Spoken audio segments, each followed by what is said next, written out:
presentation. Let's put our hands together for Dr. Mani as he's coming.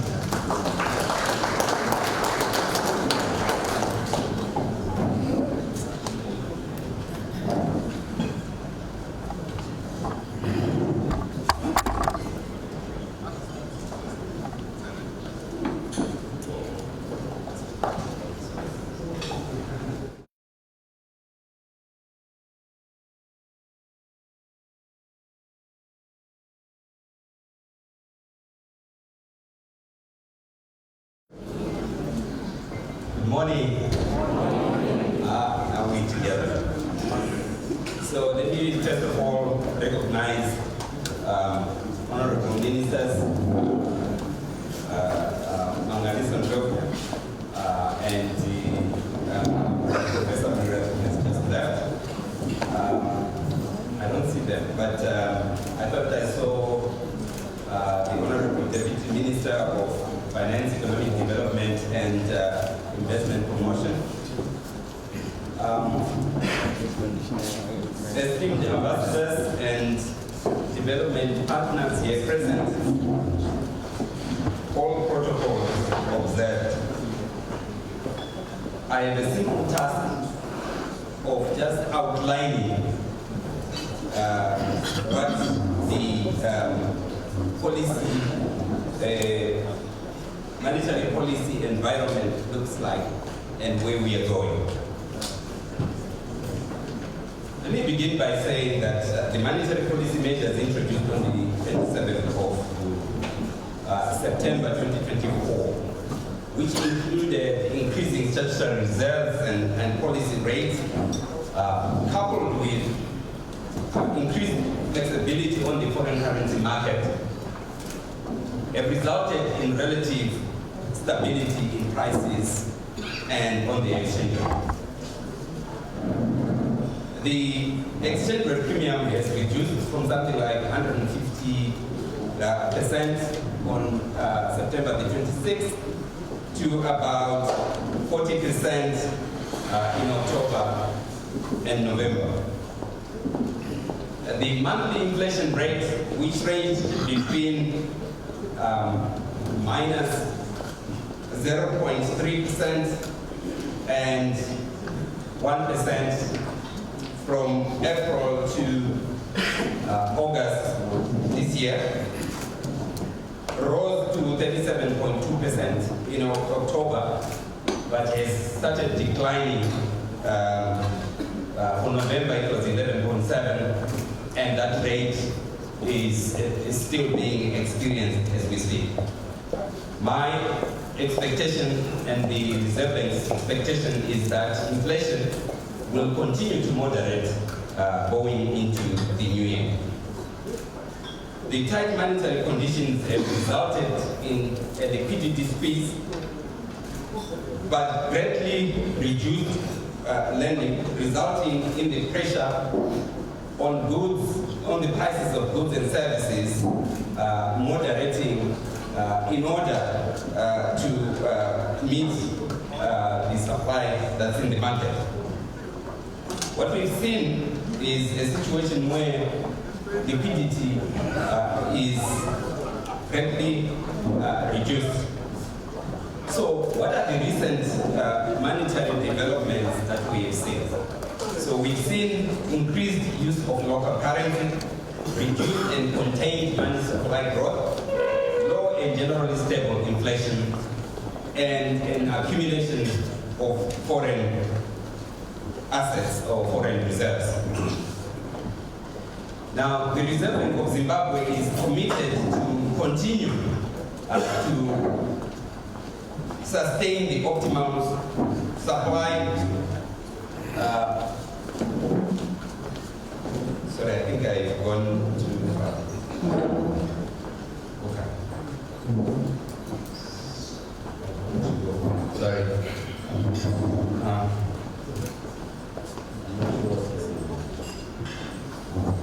Can I have some help with this?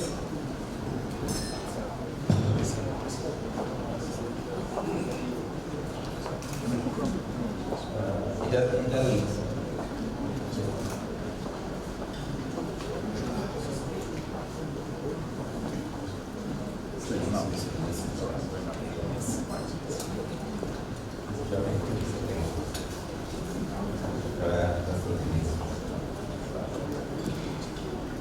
So I was talking about money supply. So, and I was saying that the Reserve Bank of Zimbabwe is committed to sustaining the optimal money supply management measures that resulted in a significant decline in the growth money. Now, why is growth money important? I think these slides are mixed up for some reason. This is the slide I was looking for.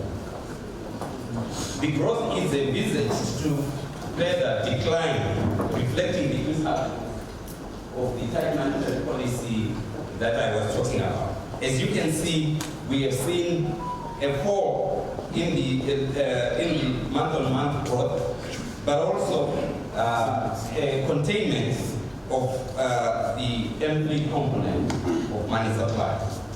Yeah, this slide is all over. So let's flip on to reserve money. The Reserve Bank is targeting a local currency reserve money component of not more than $4 billion, 4 billion by the end of the month. But what we've seen is that as of 8th of November, our reserve money amounted to only 3.4 million. So we are on course to end the year below the $4 billion mark.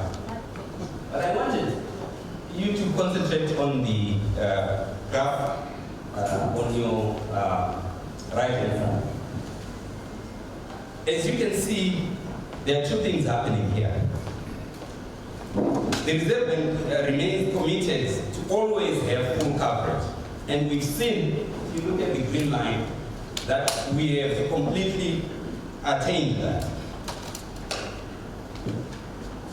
In fact, we have more than surpassed the coverage of the available foreign reserves held by the Reserve Bank. So, what about what was raised by Dr. Tinashe? The weekly, the ZIG loans and the deposits in our economy. We have seen that there's been a reduction, a drastic reduction in the number and amount of ZIG loans and advances, and that growth itself has also slowed down. However, that percentage growth remains positive. This reflects the squeeze in liquidity in the market, with weekly growth of ZIG loans and deposits moderating significantly. And of course, these weekly growth numbers are all around between 1.1 and 1.4 thereabouts. Again, the story is the same with our ZIG deposits. They have fallen to close to 0.3%. However, these continue to fluctuate widely given the conditions in the market. In terms of interest rates, I can say with confidence that the banks have been offering affordable lending, both in local currency and foreign currency, to support productive activities in the economy. Why do I say so? When you have what we had previously was an exponential growth in loans and advances that was not sustainable. And therefore, like all central banks, one of the key instruments that you use is interest rates. Yes, they could be higher than what you find in the region and elsewhere. But then again, given the movement in our monetary aggregates, you would have to optimize the level of the instrument versus what is attaining in the market. Now, in terms of private sector growth, most of the credit is going to households, but agriculture and manufacturing are taking the bulk of private sector credit, with mining tailing in fourth place. So the productive sectors of the economy are benefiting from credit to finance expenditures, working capital, inventory build-up, and fixed capital investments. Continued access to credit is a key parameter to underwrite the country's growth, without which we will see the numbers that Dr. Pindili provided further going down.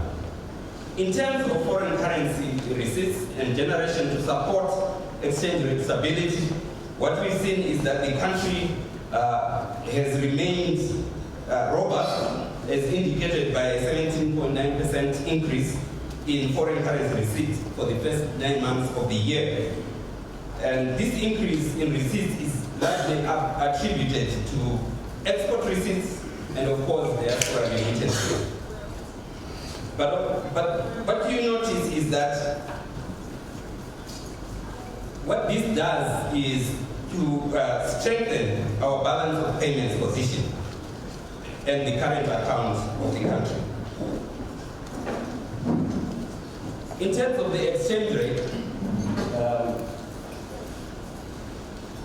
following the adjustment in the exchange rate on the 27th of September, the ZiG to US dollar exchange rate has remained stable, ranging from about 24.3 to ZiG 27.01. That's the range in which placements on the willing buyer, willing seller are being taken up and are being proposed. However, I want to propose here to say that the deepening of the foreign currency market is an essential component as the country goes forward. We need to look at ways of further deepening the willing buyer, willing seller market in order to enhance price recovery, but also to signal to business which way the economy is going. The ZiG exchange rate remains market determined and fluctuates through the price discovery mechanism of the willing buyer, willing seller market. But I want to convince, if I can, by a mere statement, to say that the role of the Reserve Bank remains that of trying to mitigate variability in the exchange rate through timely intervention. But the market itself determines what rate that change happens in that market. Why is this important? It is important for various reasons, but where it really hits the mark is to try and value economic agents' output appropriately. So any competitiveness will be determined by whether or not the economic agents can properly value the output, and of course the inputs that they need. So the exchange rate mechanism is moving to a free-floating exchange rate as we speak. Now, the other element that I wanted to point out is that the exchange rate adjustment has had a significant liquidity absorbing impact, evidenced by a further tightening of liquidity conditions in the money market. And this will continue. And for some of you who've already gone through the MPC statement that was issued yesterday, you will realize that the this tightness in the market is envisaged to continue. So what about inflation? I've given you the numbers before, and I want to reiterate the fact that the stability that we have seen depends on whether the exchange rate mechanism, because of the exchange rate pass-through, the exchange rate mechanism is real. Now, exchange rate depreciation on the interbank market in late September was one of the issues that was raised in the report. But what I want to emphasize is that all market economies will have fluctuations in the exchange rate. What business needs, and I'm glad it was pointed out, is that that fluctuation is not wild. That those movements are not sudden. And that going forward, it is predictability of where it is likely to go, given the movement in the economic fundamentals. Now, I've talked about inflation moderating in November and going into the new year. The Reserve Bank expects inflation to go into single digits getting into the month of January. If it doesn't do so in this month of December. Given all this, the meeting of the MPC of the 3rd of December maintained the bank policy rate at 35% and maintained current statutory reserve requirements, sorry for bankers, of savings and time deposits for both local and foreign currency at 15%. And for the demand and call deposits for both local and foreign currency deposits at 30%. MPC also resolved to continue deepening and improving the efficiency of the price discovery mechanism that I talked about. The fourth element there is new in the MPC, which is an introduction of a targeted finance facility for productive sectors. I can hear somebody shout QFOs. This is not, and I want to repeat, this is not going to be a quasi-fiscal operation. Honorable Minister, we're not taking your job. Fiscal operations are for fiscal authorities. The Reserve Bank deals with only monetary issues. However, we work very closely. So how?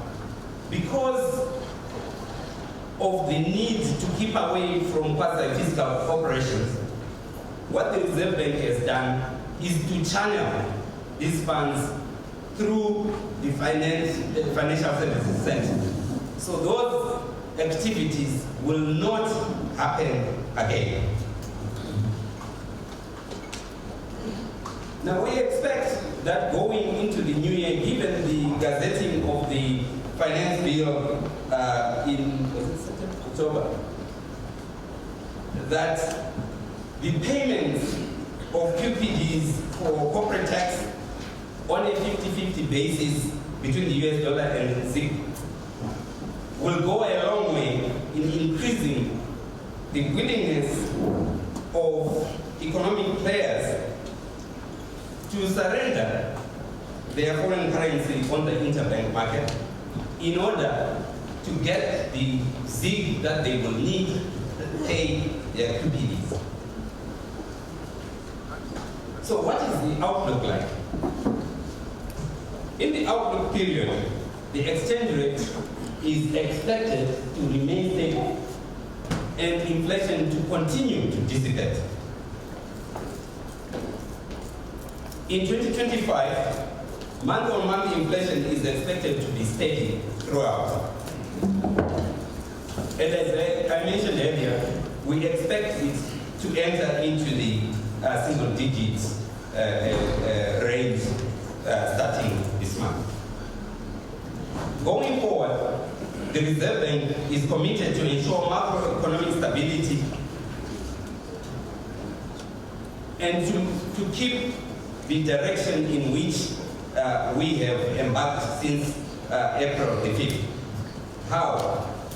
By prudently working with fiscal authorities to manage through the Liquidity Management Committee with no recourse to the central bank. I can confirm that this has not happened since that commitment was made. So we envisage, as the central bank continued tight monetary policy framework to continue to ensure the anchoring of inflation expectations. Third, the gradual market-driven de-dollarization process aimed at supporting increased and wider use of the domestic currency is also envisaged to continue. Fourth, what I just mentioned now, that the government continues to increase the scope for the exclusive use of the local currency in the settlement of services and taxes through QBDs, through fees, through charges, and other government services. And we hope that the continued expansion of the range of activity that can be settled in ZIG will continue to rise.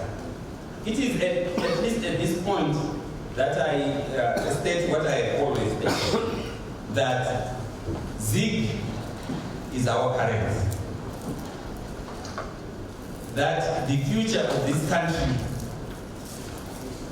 depends on the future of ZIG. There is absolute commitment to maintain, to grow, to develop, and to support the use of our own currency.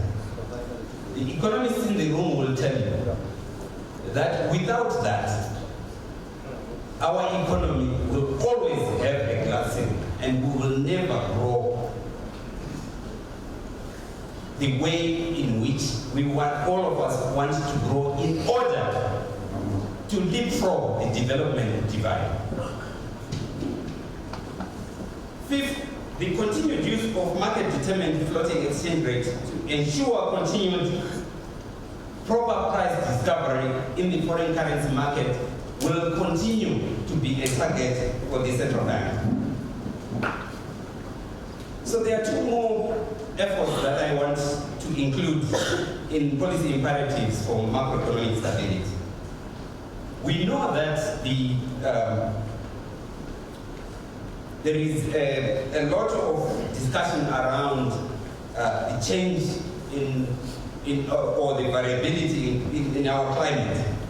So efforts to initiate and grow a robust green economy will be a big target for monetary authorities going forward. This includes, but not exclusively, such instruments as green bonds to support the development of our country. In light of the tight liquidity conditions, MPC introduced the targeted financial facility that I have mentioned. But I wanted, in my concluding remarks, to say that the mechanism in which this targeted facility will be operated will have no bearing on money creation. I thank you. Thank you. Big round of applause for Dr. Maffei. Oh, you can do better than that, ladies and gentlemen. A big round of applause. Right, good afternoon, everyone.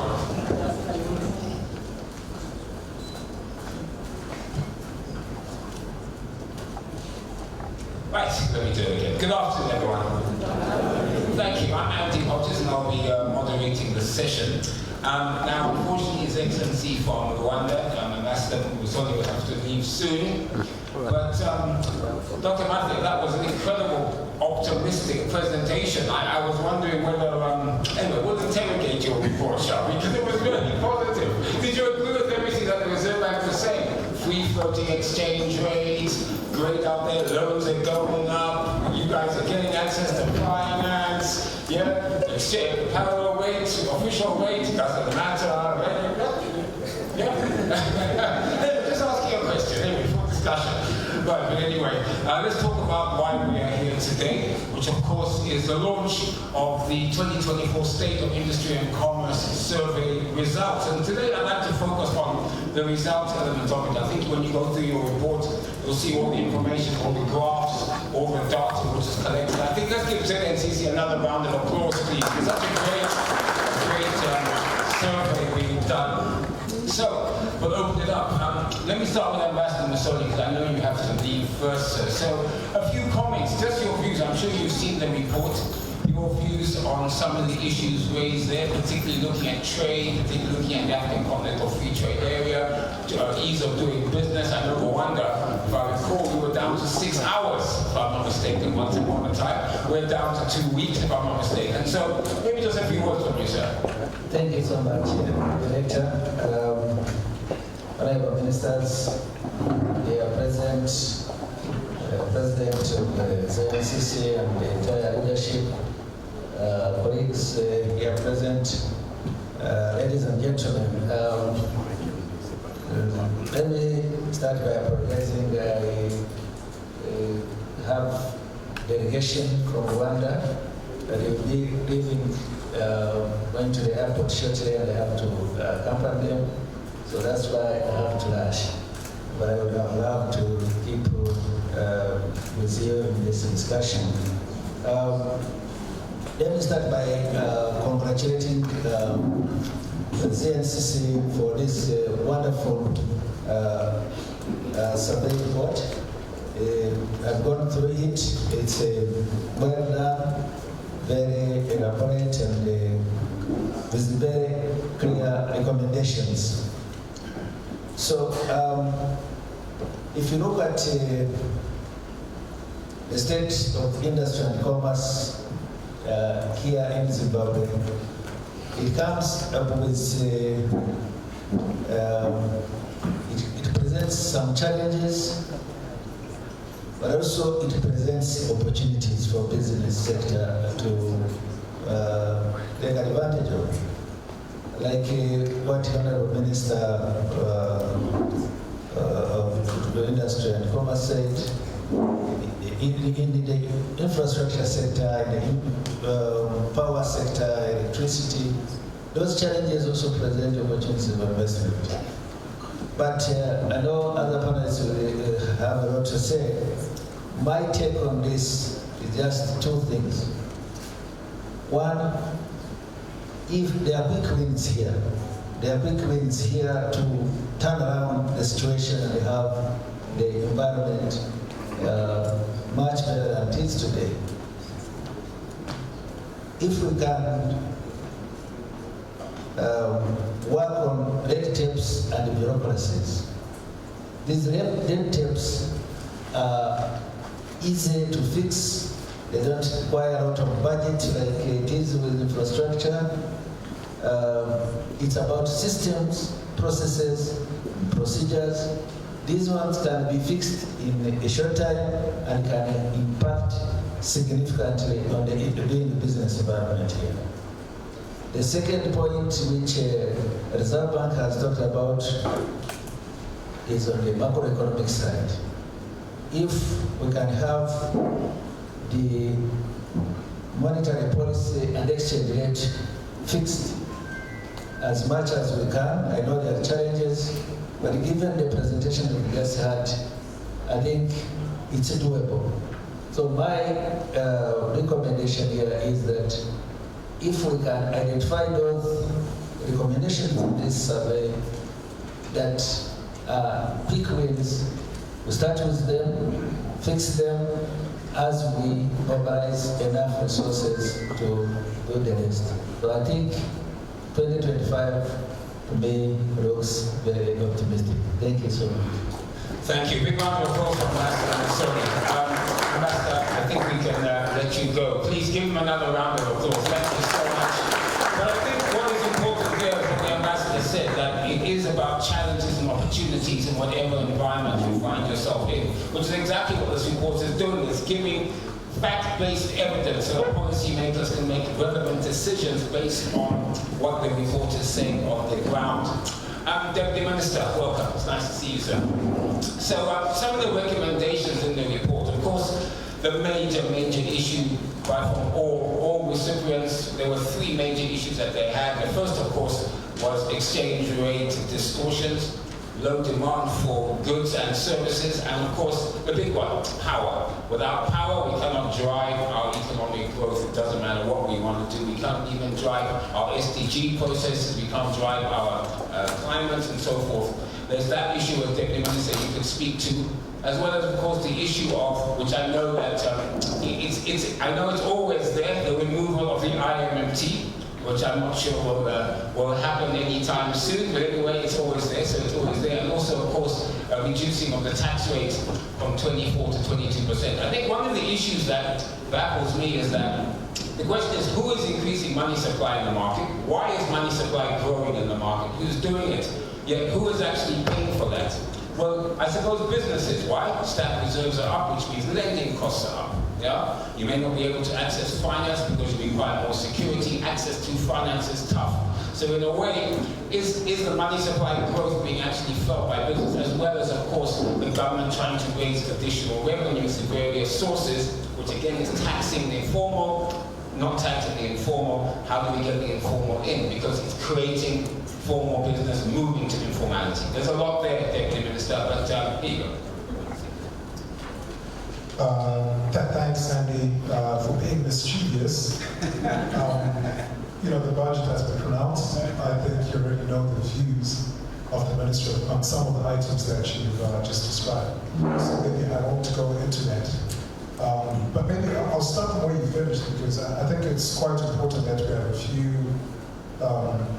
housekeeping issues with the survey, so that we are arguing or debating or critiquing in the same place. And it's just important for posterity. Zipstat has formality, I think, at 42%, and our survey is at 72%. Both very bad figures, if I must say, but it would be good to find out what matrix is being used, so that one is then able formulating solutions, come up with the right areas. The Minister of Industries, want to know if anybody's being excluded or included. We should not be included. And then speaking on exchange rates, which is something that featured prominently at the survey, particularly on the comments around the drop in capacity utilization. I noticed that it was mainly those who are participating in local currency denominated firms, and also in the PCI index, those with the low business confidence index seem to be the same category as those that had a drop in capacity utilization, which is all pointing to an exchange rate issue, which I think the governor addressed in his maybe not. If not the governor, then maybe Prof. Wira addressed it in his initial presentation. As we gathered here as the Zimbabwe National Chamber of Commerce of Industry present, the real basis of the strength of our currency is going to come from production. It doesn't matter if your currency is Mantoa, for example. The pictorial graph that Professor Wira gave us, where you've got the bigger arrow going out and the smaller arrow coming in, is going to determine the strength and breadth of our exchange rate and of our currency. What the governor, what the Reserve Bank is trying to do is just make sure that there's adequate foreign currency to cover the ZiG or the local currency that is there. Now, the mechanics of the interchange, of fungibility in between, I think our observation is that it has been not so much of a streamlined process, because you don't want to let it run and be determined by fundamentals that might not be true. So let me not go too much into that unless later on from the audience someone really probes and pushes for that. Power. You notice I came a bit late. We're actually having a meeting with the Minister of Energy, CESA, Finance, and TAPA, interrogating why, when we have a cost-reflective tariff, should we continue to have power shortages? Where are the inefficiencies? How much power we're importing, how much is that costing us, how much are we generating the power, over and above the tariff that we have, how much is left. So I think a lot is being done to streamline and make sure that we have efficiency in what we have. But what government has done is to encourage the IPPs through the provision of cost-reflective tariff. Minister of Finance has also guaranteed fungibility, its convertibility of currency. Whether you receive your collections in ZiG, you're then able to get the necessary foreign currency to remit for that. And there's also a government implementation agreement, which gives a government guarantee to these IPPs. So I think those three measures being put into place will make sure that power will be available. Those private investors who want to come in and have the added support of government. But naturally, that's a mid-term to long-term solution. You don't wake up and there's a power station available. So that means in the meantime, one has to be able to make sure that from what we're collecting, what we're using, we are as efficient as possible, and make sure that this load shedding crisis that we have is reduced to a bare minimum and is reflective of what the clients are actually paying. I'm not sure, did I leave anything out, Danny? I know I skated around some of your questions, especially around the exchange rate and some of the taxes. But like I said, the budget is pronounced, so can't really go to that. Thank you. Give him a round of applause, please. And he said he did explain why, which is good. Right, Ambassador, let me come to you, man. And of course, Ambassador Versteden, is that right? From Turkey. Ambassador, you've seen the report, and I'm sure that your country is very much interested in increasing trade links, trade ties. Obviously, Turkish companies coming to look and invest here in Zimbabwe, looking at the climate and the environment, the ease of doing business, all the things that were covered in one of the issues that was covered in the report. So maybe your comments on the report itself and what you perceive as as the positives, the opportunities, the challenges that you see in the report vis-a-vis trade, vis-a-vis business in Zimbabwe. Thank you very much. Honorable Ministers, senior government officials, ZNCC leadership, my colleagues, good afternoon to you all. First of all, I would like to thank ZNCC for inviting me to be part of this panel. You are right, Turkish business and investors are seriously looking into Zimbabwe.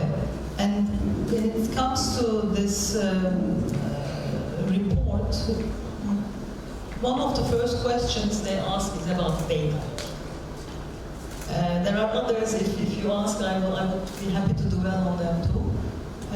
But I think it is crucial to have this data coming from private sector. Perceptions are there, of course, but in this time and age, having the right data set is crucial. I can say that we are quite a young embassy. We were integrated in 2011, and we are lucky that the Zimbabwean embassy is also integrated in Ankara in 2019. So our Africa opening policy, including Latin America and Asia too, we need to be there. So being on the ground makes a huge difference. This is evident in our trade with Africa, for example. So considering we are rather young here in Zimbabwe, we are trying to run hard, run fast. When it comes to the annual State of Industry and Commerce survey report, as I said, it is important to have the feeling of the business from the ground. And I was especially stricken by how candid the report is. And I'm also delighted to see business and policymakers are interacting in such a way. So the recommendations, I'm sure they will be well known. Some of them will be probably long term, some of them will be mid-term. But I was encouraged by the optimism actually in the business, one of the business indexes. Almost all of the sectors are quite optimistic about the future. So it is good for us to portray the realities and make informed decisions for our business and investment as well. As Ambassador Musoni was saying, there are challenges, of course. We have challenges everywhere, I must say.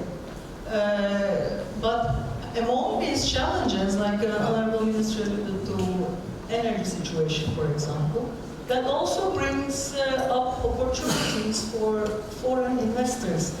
We have prepared some slides, actually. I don't know if they are turning, because we were also asked, I was asked to tell about the Turkish experience.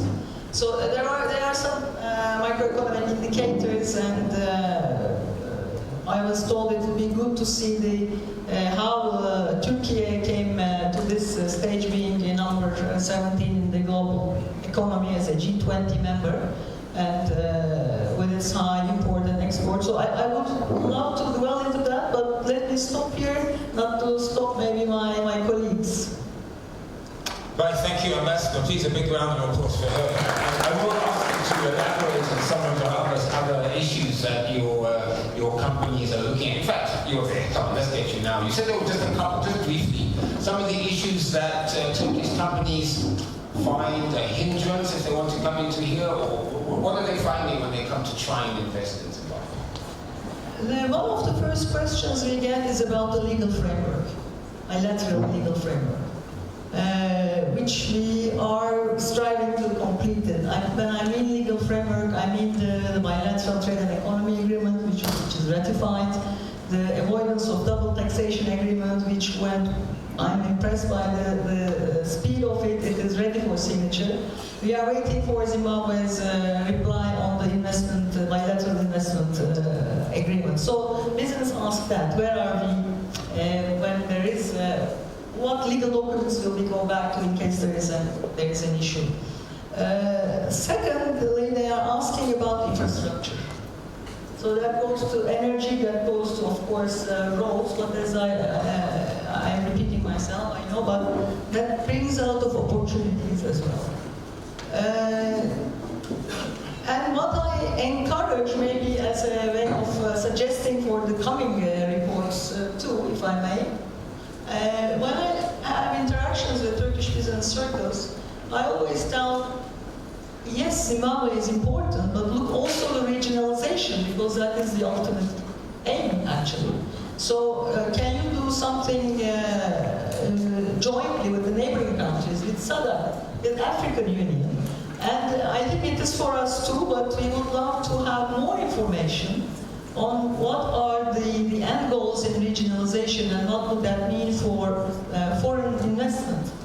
I'm ready to be corrected, but I understand part of the report does not involve those issues. It's more the local business doing. But maybe that is an idea to look into what would be more attractive to interact between outside world and Zimbabwe. Thank you for that. Thank you. Please give a round of applause for taking it.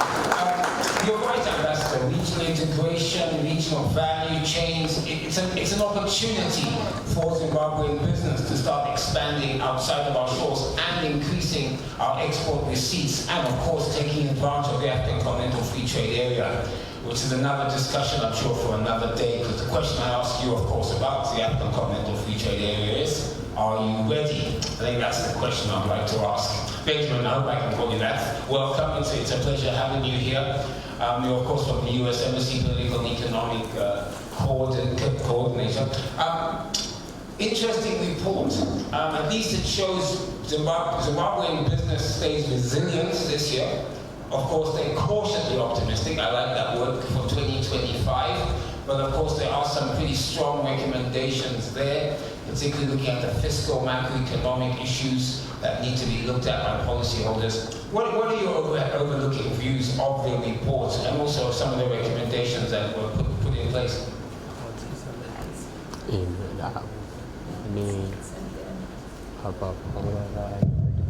Okay, thank you, Andy.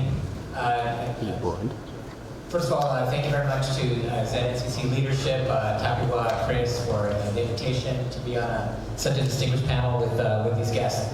Thank you for the question. I commend the creation of this report, which was respondent-based, member-based, really without any ulterior motives, just created feedback that can be published, and it's bound, and it's now can be shared with the government and with policymakers and lawmakers. So some of my first reactions, page 32 really had a nice graph that lays out something that we've been studying at the U.S. Embassy, which is how to help the investment climate. We maybe not everyone in the audience knows that U.S.-Zimbabwe trade grew 20% from 2022 to 2023. It's a figure and a trend we'd like to continue to see growing. We don't have 2024 figures quite yet, but there's a few things that I think are, forgive the cliche, but low-hanging fruit, things that don't require a lot of legislation or investment in money, but really just political will and sort of rolling up your sleeves and trying to get things done. And I'm referring to some of the things in ease of doing business, such as cutting red tape, trying to improve bureaucratic stumbling blocks, as well as corruption. 81% of respondents said that corruption is weighing down the ease of doing business. What does that mean? What are the problems that are out there? Businesses, you in this audience, are creating wealth, you're creating jobs, you're creating value. Corruption is inherently taking from those who have created value and trying to get something without earning it, basically. And so how can we as diplomats, business, government, work together to help root out some of these causes and improve the business climate? We would love to see U.S.-Zimbabwe trade and investment grow, and we are putting forward our best foot to court U.S. investors that come to us and say, what's it like in Zimbabwe? We give them a candid answer, but we also give them an optimistic answer that there are opportunities. The wealth is on the ground, the wealth is in the people, and there are many, many opportunities here, and we'd love to see this relationship grow. Benjamin, one of the biggest issues that I think is accepted, of course, is Zimbabwe's debt burden.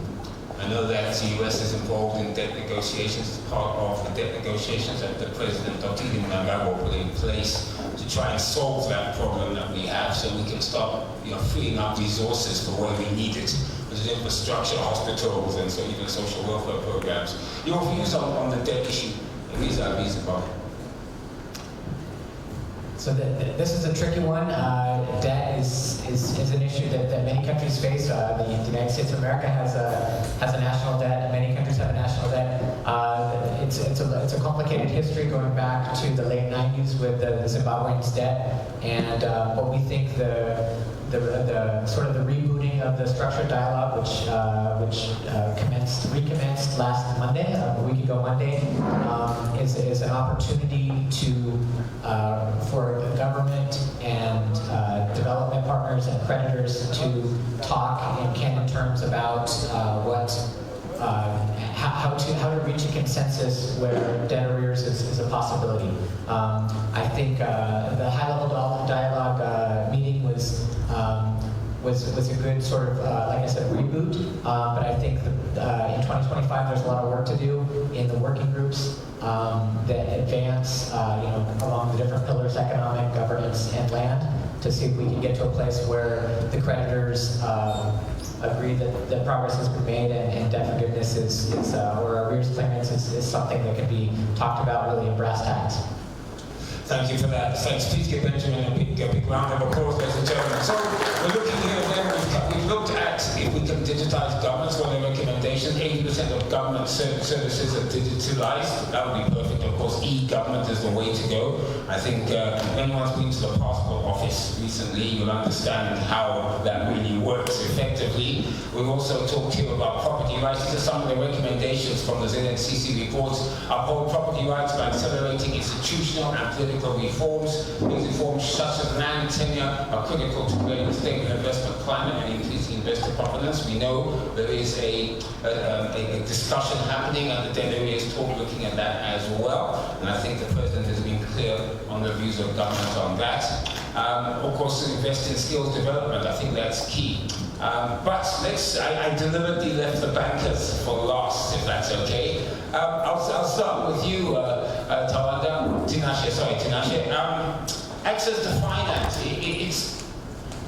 We're talking here about the high levels of interest rates. We're talking about short-term finance. We're even talking about possibly 2030 restricting any long-term US dollar lending, because even before then we may even go back to a mono currency. And we're talking about not really concessionary rates. I see the central bank has put this targeted finance facility for productive sectors there. I don't know if this is what was announced yesterday, so we'll have to see how effective that will be. But your views, I mean, can business access good funding? Can they access cheaper funding, concessionary funding that allows them to grow, expand, retool, industrialize? These are some of the objectives, not just of Zimbabwe, but of SADC. Thank you very much, Andy and everybody. I think you sort of talked about it or looked at it, which is the resilience. And I think in 2024, what we pick up from what has happened in Zimbabwe is that business has actually been extremely resilient. And I think kudos to ZNCC and everybody who has really huddled around the critical issues, because it's a very difficult trading environment. But coming out of it, what we realize is people are actually extremely resilient. And that's something that we can build on going into the future. Now, you talk about financial markets. Unfortunately, we just don't have the depth as far as Zimbabwe is concerned. But the big problem has been the crowding out of the little capital that's there. So government, and I'm hoping that government that's actually here can also understand this, that the resilience is coming from business. Now, the little capital that's there is being crowded out by government. So when you look at government, what government is borrowing, it's closer to 90% of our financial markets. If you look at the TVs that get discounted in the market, those are primarily government TVs, and that means that there's very little capital. Right? So in terms of monetary policy from our piece, I wouldn't have a problem with it. The resilience that we have as far as, lending rates and what's there, I don't have a problem with it. Because at the end of the day, what you're trying to do is you're trying to protect the servers, people who are actually serving the economy. The big problem is that the little capital that's there is being taken by government. That's the first problem. Then the second problem that you have is the interest rate that the government is actually paying. So this is where I have a problem with the RPZ, for example, when they introduce these NCCDs and they take liquidity out of the market and they keep the market, at 0%. What are you saying? And then when you look at the TVs that are in the market from government at 18%, go nowhere inflation is. So what it does is that in the future, so in the next year or 2 years' time, you just don't have enough capital. So how resilient is business? Now the biggest problem I have with the budget is that, and I'm happy the minister here, is they're not acknowledging that actually Zimbabweans are very resilient. Because they're going with the new taxes, where they're taxing everyone, the hairdresser, the barber, the common mombe.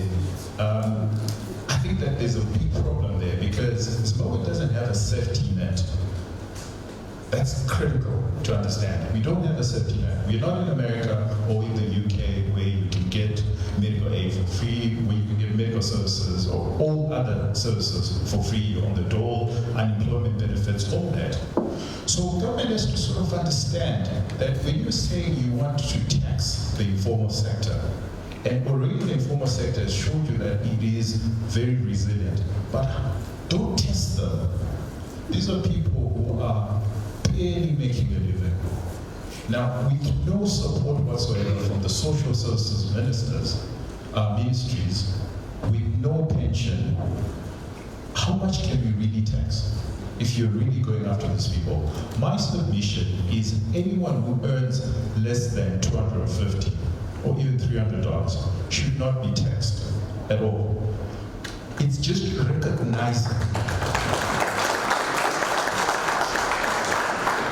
It's government recognizing that these people, whatever they're doing, it's really to survive. Whatever profit that they make, because Zimbabwe's distortions the cycles are such that you could have 2 months that you make a really ridiculous profits, and then you have 10 months where it's dry. That's the nature of the trading environment. So it's government just recognizing that, oh, okay, you're in the informal sector. Nobody wants to be in the informal sector. It's long hours. The World Bank has come up with a report. There's not really much that these guys are earning. It's really subsistence living. So if government, and here I'm appealing to our minister because he's here, I'm really appealing, it's just recognizing that a lot of these people are in the informal sector. They've been resilient, but they cannot survive. As far as tax them as far as VAT is concerned. And it might not be popular, but you can increase VAT to 20%, for example. But don't go after them as far as their income is concerned. In the UK, VAT is actually 20%. Right? So if you want consumptive tax, if you want this people, because almost everybody is buying something. But it's a good indication. If people are buying something, it means that they're consuming and they've made the money. But don't tax the little that they have. They can't go to the banks because the capital is not there, because you crowded them out. Now the regulatory environment is just very difficult for these people. And yet these are the people that are sustaining the state. Tinashe, while I've got you there, the central bank in the deputy governor's presentation, he said, and he said it with confidence, he says, we now have a free-floating exchange rate. Then he showed us graphs of a parallel market rate and then an exchange rate, right? So I'm not sure which is free-floating. And as you said, it's the government that's buying most, sorry guys, it's the government that's buying most of the currency anyway, so it's in their interest to keep the exchange rate as low as they possibly can. So I'm not sure, willing buyer, willing seller. And the ZNCC has said, we want a free-floating rate, we want the rate to float and go ahead. What are your views on this exchange rate? Because the exchange rate is the major issue. Is it the major issue, ladies and gentlemen? Okay, so I beg to differ. It's irrelevant. A lot of what sustains Zimbabwe is diaspora remittances. It's US dollars that has got nothing to do with the policy. So they can do whatever they want with the policy, but there's no impact whatsoever. There's no transmission mechanism into the actual market because people survive on real US dollars. The real threat would be a monocurrency. So if you make it illegal for people to actually trade, and here again I'm appealing to the government to look at it from a social services, that if you're not providing the social services, if you're not providing the capital, then bear in mind that the only way that people are surviving, it's US dollars. And those US dollars, it's a way in which we protect ourselves from government policies because they're never consistent. So whether they say they're,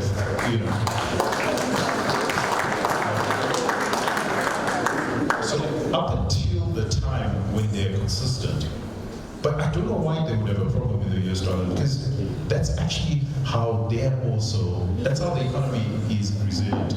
Like I said, if you look at cabinet, the way cabinet is done is you have international relations, and that's the external world. Then you have commerce, but half of our ministries are social services ministries. Now, if those social services ministries are not supplying the protection that they must, if you look at education, and this is a big worry, education during 2018, so during the dollarized era, education was 6% of our GDP, closer to 7% of our GDP. It's now down to 2.8%, and it's going to reduce even further. And where your social ministries were providing really good help to those who were vulnerable, BEAM, if you think about it. If you look at the latest budget, what BEAM is doing is barely sufficient. And we know that foreign aid, you can't direct foreign aid to education. They sort of prefer health services for whatever reason, but you can't direct it to education. So the only way people are surviving is in the informal sector. That's people, the welfare has now been reduced to diasporans and to those in the informal sector. So policy must just recognize that and say, well, although we would like monocurrency, and whether they're right or not, it's a moot point, it doesn't matter. What matters is how do we ensure that whoever is trading right now in business, they're able to do so. And the resilience, we can push the resilience to 2030. Then beyond 2030, we can start talking about monocurrency because we can say, well, we've been consistent for the last last 5 years. So the big problem, the big risk, whether they float their currency or not, it's irrelevant. It's not the argument we should have.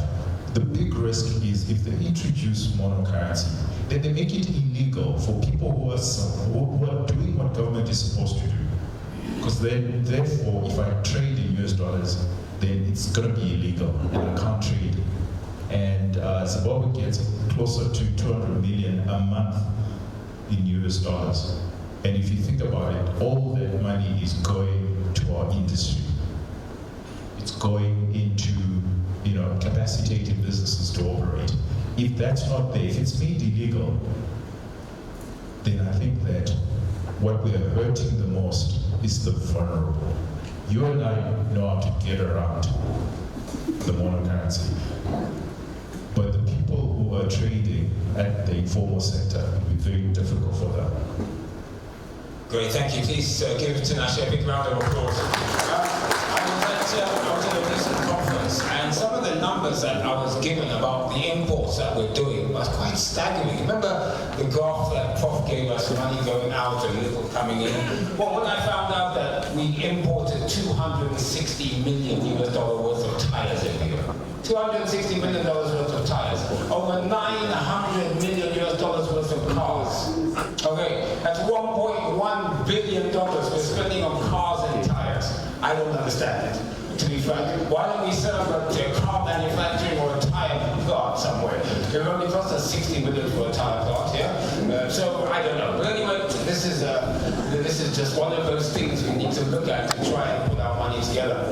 Now, Humphrey, he's Regional Chief Operating Officer. Now, before I ask him to comment, I'd like you all to give Afreximbank a big round of applause. They are one of our very big supporters in Zimbabwe. They've been here all these years with us. It doesn't matter where we are, sanctions, no sanctions, you've been with us. So thank you so much for your support at Afreximbank. Humphrey, one of the issues, of course, that's coming through very clearly is access to finance, access to trade lines, the ability for Zimbabwean business to access at least some form of concessionary funding, possibly to boost their exports and so forth.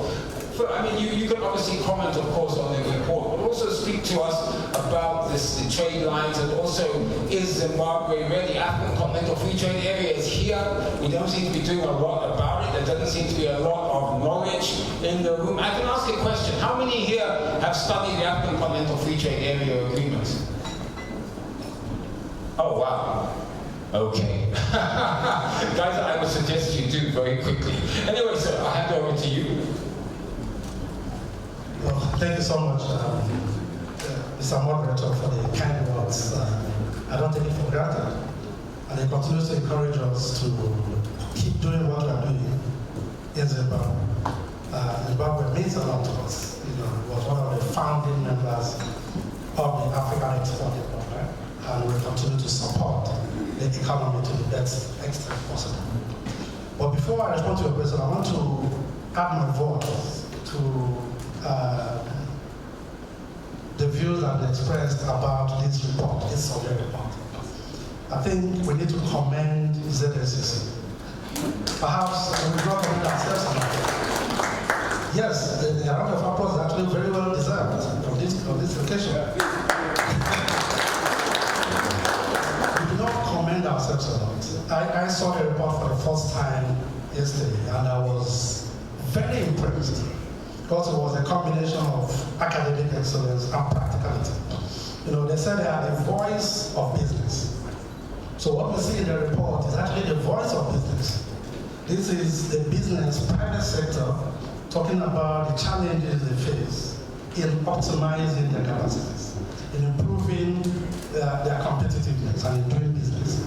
So, I'm moving a step forward. What I liked was the fact that the recommendations were very well founded, and then there is a tracking system. So after every 12 months, they go back to the private sector to say, how has government performed in the last 12 months in terms of all these issues that we raised 12 months ago. So it's something that I think is very, very helpful, and my encouragement to Honorable Minister, the President, would be to ensure that government mainstreams the recommendations that come out of this survey report. They are very, very relevant and helpful.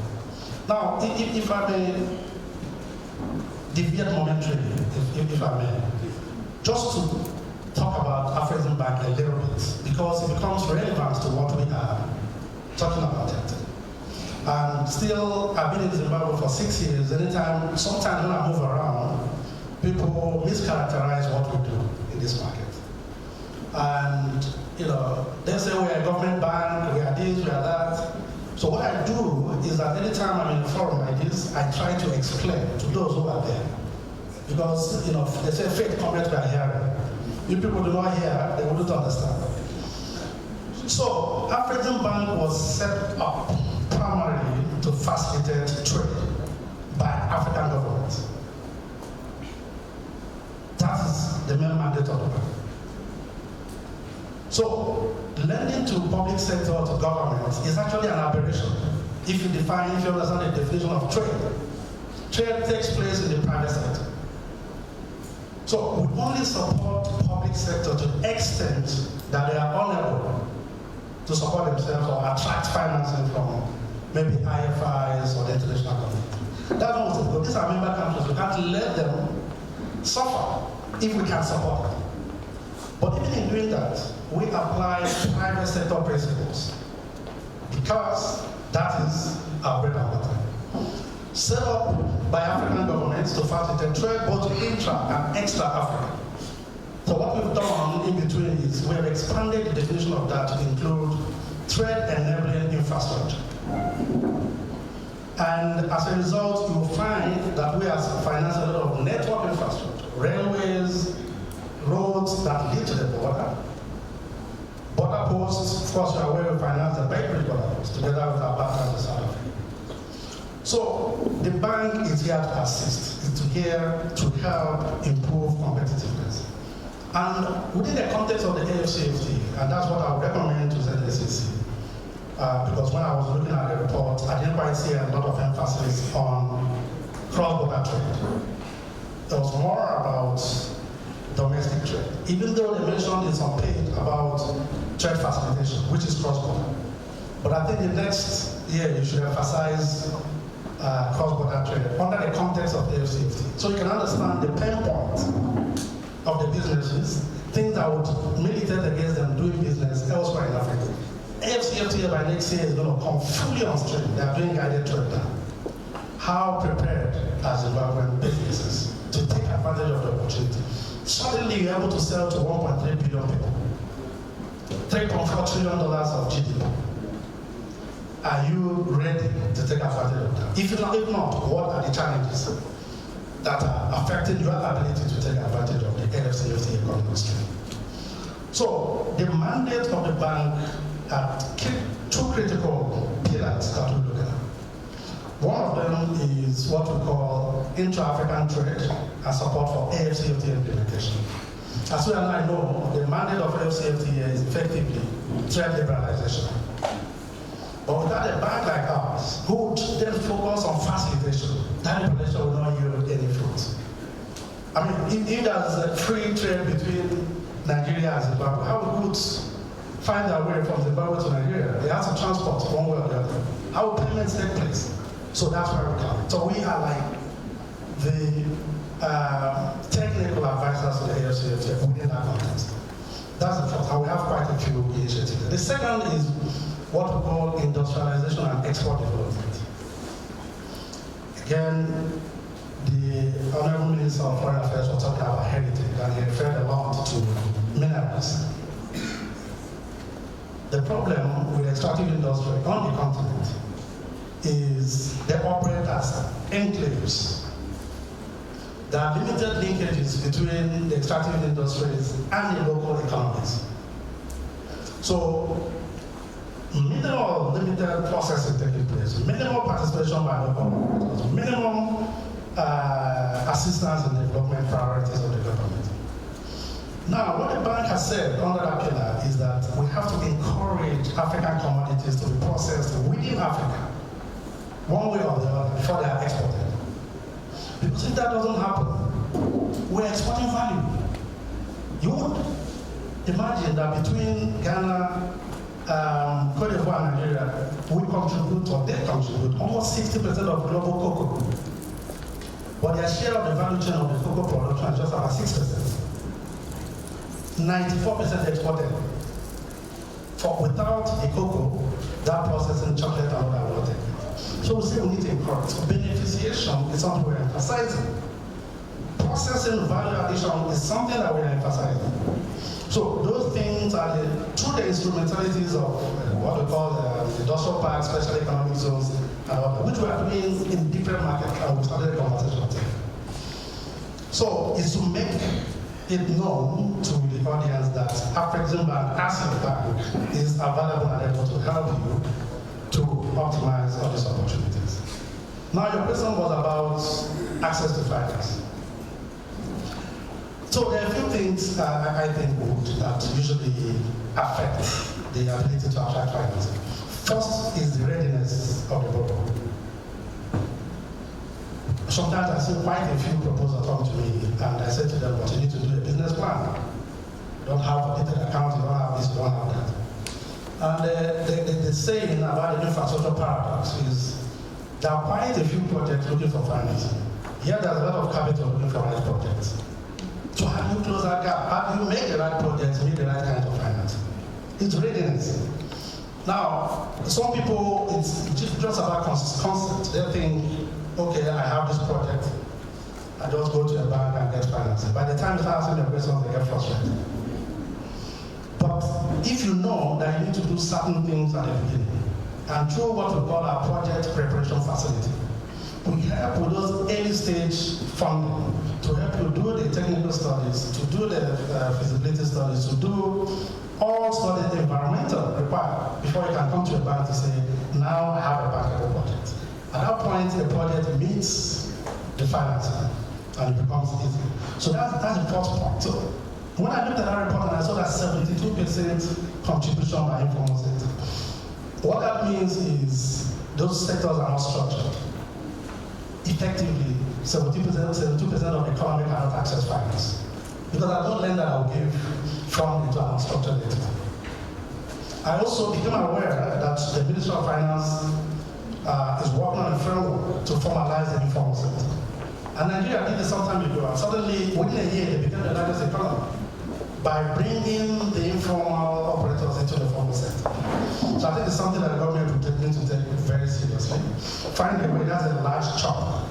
And the last time I heard about SMEs, contributes almost 20% of this country, their access to banking credit is just about 4%. So that's a mismatch. Now, the bank is also helping in that regard.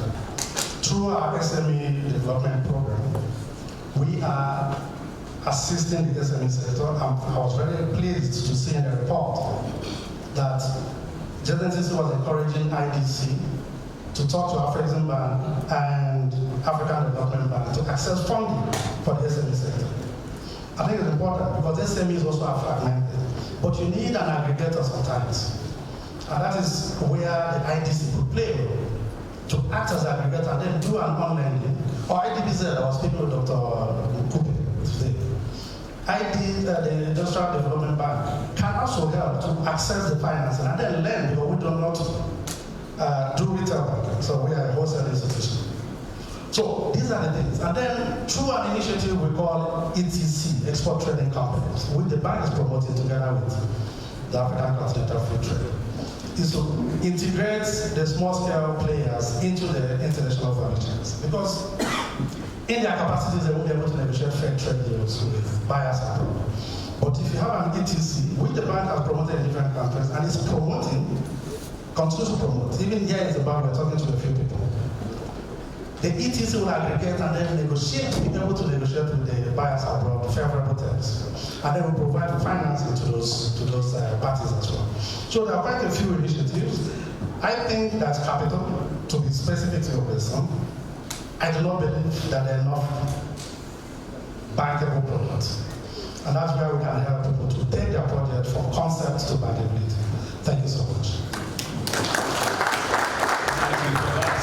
And of course, you've seen Afreximbank's confidence in Zimbabwe, the beautiful headquarters going up just here in town in Harare, the opposite Greenwood Park. So you heard what Afreximbank does. And also, let's not forget about green financing as well. I know IDBZ, where are you? I can't tell. IDBZ do have access to green funding, the environment fund, if I'm not mistaken. So that's also another opportunity, particularly if you have projects that tick all of the green funding requirements. Right, I'm going to have to now open up several questions because, of course, we were running late. So, can I have someone with some roving microphones, please? And we open up for questions. Okay, I'm going to, don't worry, I'll do my Olympics. Thank you. So I want to quickly correct you. Oh, me? Okay. Yes, because you said I didn't say that we have a fully fronted. I didn't say that. Okay. So I want us to understand that that is the objective. That's something that we are working towards, so that we don't get misquoted. But I want now that I've got the money, I just wanted to make a few comments on the back of some of the contributions that have been made. Firstly, that foreign receipts reflect largely, and they are all broken down. They on the Reserve Bank website and on the Ministry of Finance. So it's broken down, so you can tell what is coming out of each sector. It's coming out of production activities, coming out of remittances and so on. So yes, remittances are growing, and a large portion of those receipts, but that's not the full story. In fact, the full story is elsewhere, not remittances. But it is a very key component. So I just wanted to correct that. The second one is, I mentioned that the current account and the balance of payments indicate a situation of stability. If anything, it's indicating a situation of fraud. And those figures are there for you to see. So basically what it means is that your exchange rate should not be fluctuating the way it is. Why does it fluctuate? There are many factors. Expectations, negative expectations, and we've had some of them here. All those issues are the ones we're trying to work to correct. So for example, predictability needs you to be consistent and avoid sudden changes in policy. So those are issues that we can continue to build upon. Then additionality, the Reserve Bank's participation in the forex market through a willing buyer, willing seller arrangement has shown us a few, as a country, when I say us, I mean Zimbabwe, a few interesting facts. Firstly, placements in the forex market is not being absorbed in total. So what does that tell you? Is that the forex is enough. Generally, I mean, there will be fluctuations. So on average, businesses can access forex that they need for legitimate needs. That's what it should tell you. Lastly, concessionary financing. You know, it's difficult. We were talking about the issue of debt, arrears and all that. So concessionary financing has to come from somewhere. But this is a debate internationally about the restructuring of the financial architecture, the global financial architecture. That's something that we all need to work towards, to get it restructured and to get it moving. Thanks. Right, thank you, Dr. Martin. And can you please give a round of applause to clarification on the Reserve Bank? At least they want to get there to a free floating exchange. Ambassador. Thank you. I just want to support the last speaker on the question of foreign exchange. That first, what I want to say is that in international trade, when the remittances of money provided, there is no charity. Money is not given for free. So, from that premise, all the US dollars which this country have has already been earned. I spent school in America. That's why I went to school. America does not give US dollars to its own citizens. They earn it. So if you have US dollars in this country, they have been earned by Zimbabweans. They are not coming free from the Federal Reserve Bank in Nwungo or by finance. They have been earned by Zimbabwe. How are they being earned? Number one, gold. Unlike many other countries which sell products to earn forex, Zimbabweans, we dig money. And since 2016, when the SME sector was legalized, up to $3 to $4 billion is gold. And a decision has been made by the central bank and the Ministry of Finance. Is gold a commodity or is gold money? The whole world says gold is money. It has been money for 5,000 years, unlike the US dollar, which is only 300 years old. Why do we discount gold as money? We saw it in November last year. We taxed gold and it disappeared. We only ended up with 10 US dollar notes from petrol. Because gold disappeared from the market. We removed the tax by February, and all the $100 notes, crispy new ones, were in our pockets. So gold is money, and a decision has been made fundamental by the Reserve Bank and by the Ministry of Finance. Is gold money or it's a commodity? If it is money, let's treat it like money. Remittances by the diasporans are not free. It's because the government has made it, or the current president has made it possible for diasporans to feel about the confidence of the economy at home. They are sending their money to build all these houses which you are seeing, because they have confidence in the economy. So it's not charity money from them. It's actually earned money. And we have simply, and then tobacco is the second after gold, consistently. These are Urunga farmers, Marondera farmers, who are earning the foreign currency then. But in all the discussions which we've had here, they don't address the people who are earning the foreign currency, who also take before we are trading. Then the presumption from the banker is that the money comes from Samora Machel Street. It doesn't.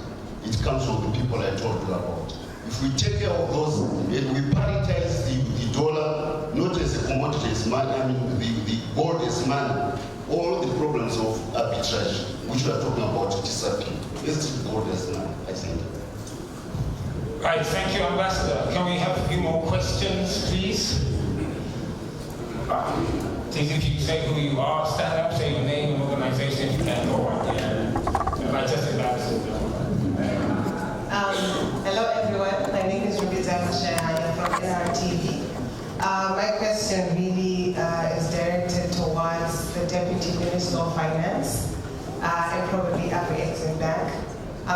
It seems as if when it comes to the issues of the debt overhang, Africa, when we look at the global statistics, out of the $315 trillion that is owed in global debt, Africa is less than 4%. But we are struggling to repay that, firstly. And secondly, we've got the largest resources in terms of mineral resources. Why are we failing to sit down and have conversations with each other? Currently, I feel that as Africans, we are talking at each other. Why is it there is no common consensus and dialogue amongst African countries? I feel that African Continental Free Trade Area Agreement is coming, but we really haven't been able to do much trade amongst ourselves as African countries, other SADC and other COMESA and other regional reserves that are already being. Or what gives us the confidence to believe that when it comes to the conversation around the African Continental Free Trade Area, we're going to be successful? Thank you for that question. Inter-African trade is only 14%. That's how much we trade amongst ourselves in Africa. Thank you very much, Andy. My name is Mike Kamugeremu. I'm the immediate past president of the NCC. My question is actually coming from our members and is directed to the Deputy Governor as well as the Deputy Minister. It's around the commercial paper that you introduced on 5 April 2024. In lieu of owed auction monies that are owed to members, as well as monies owed to exporters from surrender garments. When you announced on 5 April 2024, you indicated that the commercial paper will mature in 12 months and 24 months respectively, earning an interest of 7.5% per month, per annum, sorry. And then when the paper eventually came, we were then surprised to discover that the tenure had been increased to 36 months and the interest rate had been reduced to 4%. So members want to understand how you arrived at that. We've been trying to inquire so as to get an answer. Thank you. Great, thank you for that question. I still didn't I see someone else somewhere here? No? I should pick someone. Questions are. You want to have a comment, Minister? I don't know if we're allowed to. No, of course you are. Thank you so much, and thank you all our presenters. My issue, maybe my brother Tinashe can elaborate more on his position on the informal sector. I think Afreximbank touched on one aspect that I wanted to inquire about as well. The first issue I have is us being comfortable with the sector that we call informal. I think we should be worried about it and find ways of formalizing it. I would rather we have a vibrant SME sector than to say let us leave the informal sector alone. So I want to hear his views around the need to formalize the informal sector. Maybe not primarily for tax purposes. But I personally believe it's in their interest to do their business formally. You might have heard their access to finance is at as low as 4% when they contribute so much to the economy. But again, when you have such a big sector that is not really subjected to formal regulation, in my view, it's a big problem. So while I appreciate what he believes taxation might do to their business, I want to know if he believes formalization is important or they should remain in the informal segment. Great, thank you. Let's take these questions and I'll open up for a final round. Okay, Deputy Minister, let's start with you. It's a question, I think, for the ages, isn't it? We have all the resources, we've got all the people, we've got everything in Africa, yet we are under debt distress. So I suppose the question is, why is that so, and what can we do about it? Thanks, Andy. Maybe let me address a few issues that came from the panel before I go to Ruby and Mike's question. Because I think some of them were directed at our ministry or at government. I think there was a submission that came from the US Embassy on cutting down red tape. I agree. Sometimes we have too many bureaucratic processes. You know, to open a restaurant, you need 18 licenses. I'm not sure if that's your Honourable Minister or not. But OPC has set up a task force that is supposed to coordinate all the ministries, departments, and agencies to make sure that we streamline, especially this licensing process. I think it's a bit cumbersome, so that's been addressed. Corruption, I totally agree. You know, it's something that affects the youth, which is, you know, the largest part of the population and constituency that I represent, and it becomes even worse when it becomes systemic. One of the things that were mentioned that government is doing is digitization. I think the moment that we take on most of the services on e-platforms, we reduce corruption. But also trying to deal with this whole cash syndrome, cash economy, also increases corruption. So this is something that I think as a collective we should deal with, because I'd like to think that corruption is actually more ripe in the private sector than it is in the public sector. But I do stand guided on that. And then there was a submission from Tinashe. I didn't want to leave this lingering because, you know, you're speaking like a politician. And I think it roused a lot of issues that need to be clarified. It's important that we clarify because some of our leaders are here, Ambassador Trump is here, and they second us to government. Our policies are derived from our ideology. An ideology that is then supposed to inform policy. What is our ideology? In very broad terms, the party that seconds us to government is a mass socialist party with Zimbabwean characteristics. You know, so when issues like, you know, we're overtaxing the poor come into place, you know, that's misaligned with ideology and it sends out the wrong messaging.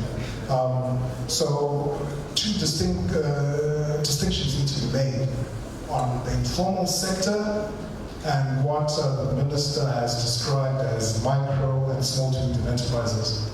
We have multi-million-dollar businesses that overnight have gone informal. Overnight.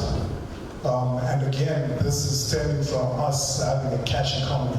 It's very easy to close shop at the face of it and still operate in the background and, you know, be a capitalist and not pay anything to the fiscus.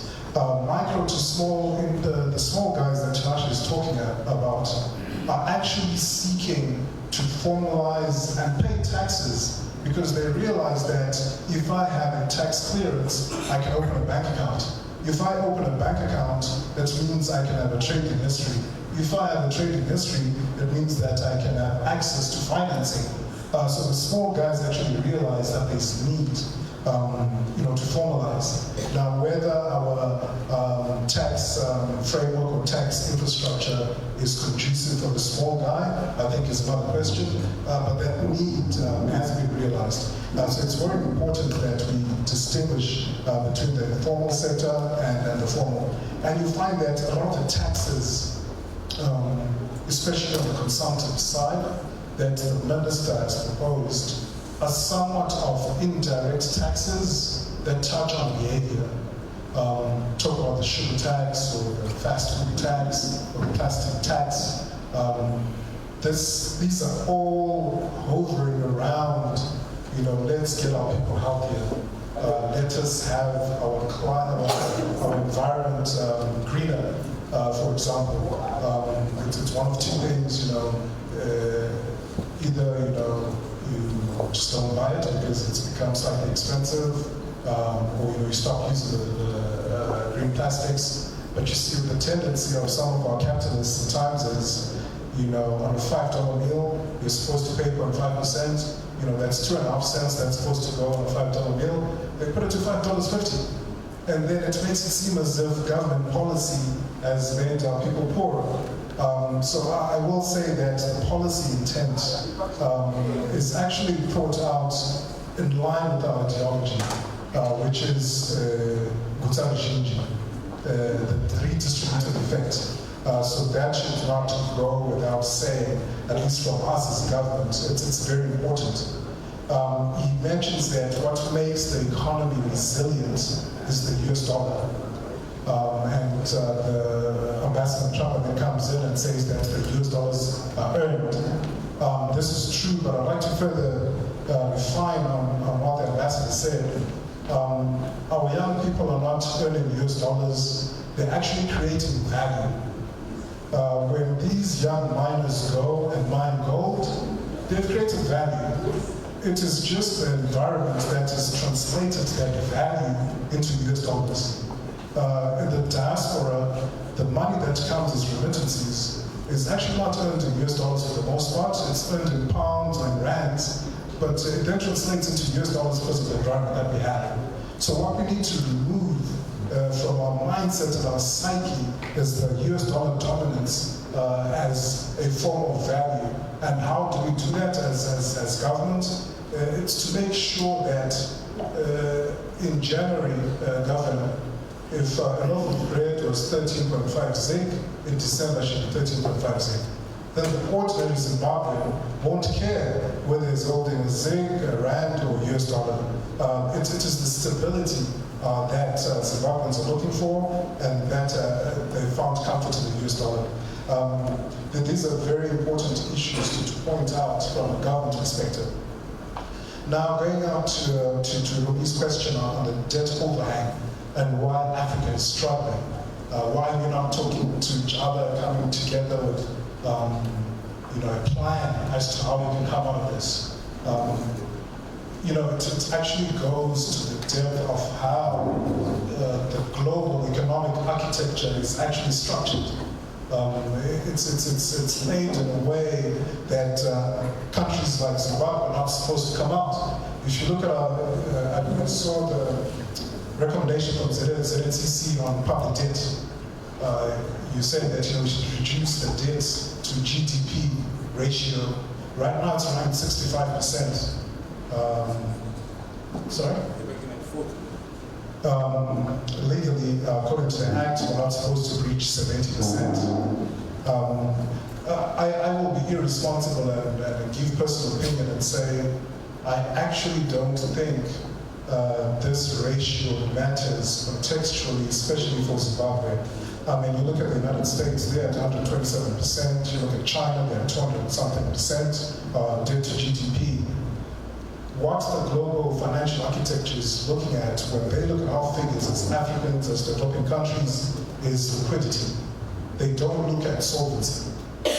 So if I was to proffer irresponsible advice, I would say, look, maybe our borrowing in the past that has got us here has not been as responsible as it should be. It has not been disciplined. But if there's a project that needs financing that's fully ring-fenced and can pay for itself, I will go to Humphrey and I will give guarantee for that project because I know it's going to pay for itself, even if it increases the debt to GDP ratio. So sometimes we get confined by the Bretton Woods institutions to follow certain parameters, and it's understandable, we owe the money, we have to follow certain parameters, but I think as Zimbabweans, even as Africans, we need to look at local context to see what is good for our country. And if it means sometimes foregoing what may appear to be right, then we should do it if it is good for Zimbabwe. And again, what discussions are we having as Africa? I think even if you look at a regional level, you'll see that the president, as chairman of SADC, has been echoing the Nika philosophy and spreading it across the region. I think as Africans, when we come to the realization that we need to make sure that we mobilize resources locally, and we make sure that we beneficiate our minerals. And to the extent that we are able to beneficiate, we tax at a premium, like what we've done through our ideological philosophies to put a beneficiation tax to unprocessed raw materials that are being exported. You make sure that you recover, because indeed these are finite taxes. And if one then decides, do you take that and pay off debt, or do you invest in growing your economy so that you can pay off your debt faster? It now becomes a matter of national strategy and how you look at it as the whole of government.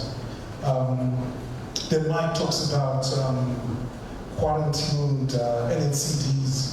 I'm not sure, I don't think the expiration for any of the papers as the maturity has come to pass. You know, like the journey that we've had, I think, has been a bit of a strenuous one. 2024, because of El Nino, came with so many unexpected expenditures as far as procurement of maize, social support, in a bid to make sure that our people do not starve. You know, a lot of people don't even realize there's the drought this year handling because of the response that government had. You know, people don't realize this was the worst drought in 4 decades because of the response that government had. For government to have been able to do that and still maintain macroeconomic stability means that there had to be restructuring in certain instances. And unfortunately, I think that some of these quarantined NNCDs were part of the restructuring exercise. And again, this happened in a lot of other areas. I don't think that there's any aspect within our expenditure that is receiving to the fullest of their laundry list. So this is something that industry will have to bear with us. We'll continue to have discussions and see how best we can address this issue. I know it's been very topical. Believe it or not, the minister actually behaves as if he also has an NNCD with the way he's always checking up on these and expressing concern. But it is something that we're also equally concerned about. But again, the circumstantial issues surrounding this particular year have necessitated us having to restructure these NNCDs. Governor, I'm not too sure if there's any further context to the quarantine NNCD. Right, let me come to you first, Deputy Governor, then I'll come to you, Humphrey, to comment on the debt.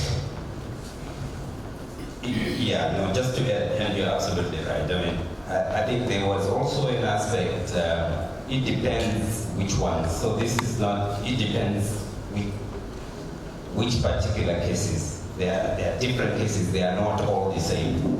But you should know that there was a preference from the market to have an instrument, paper, that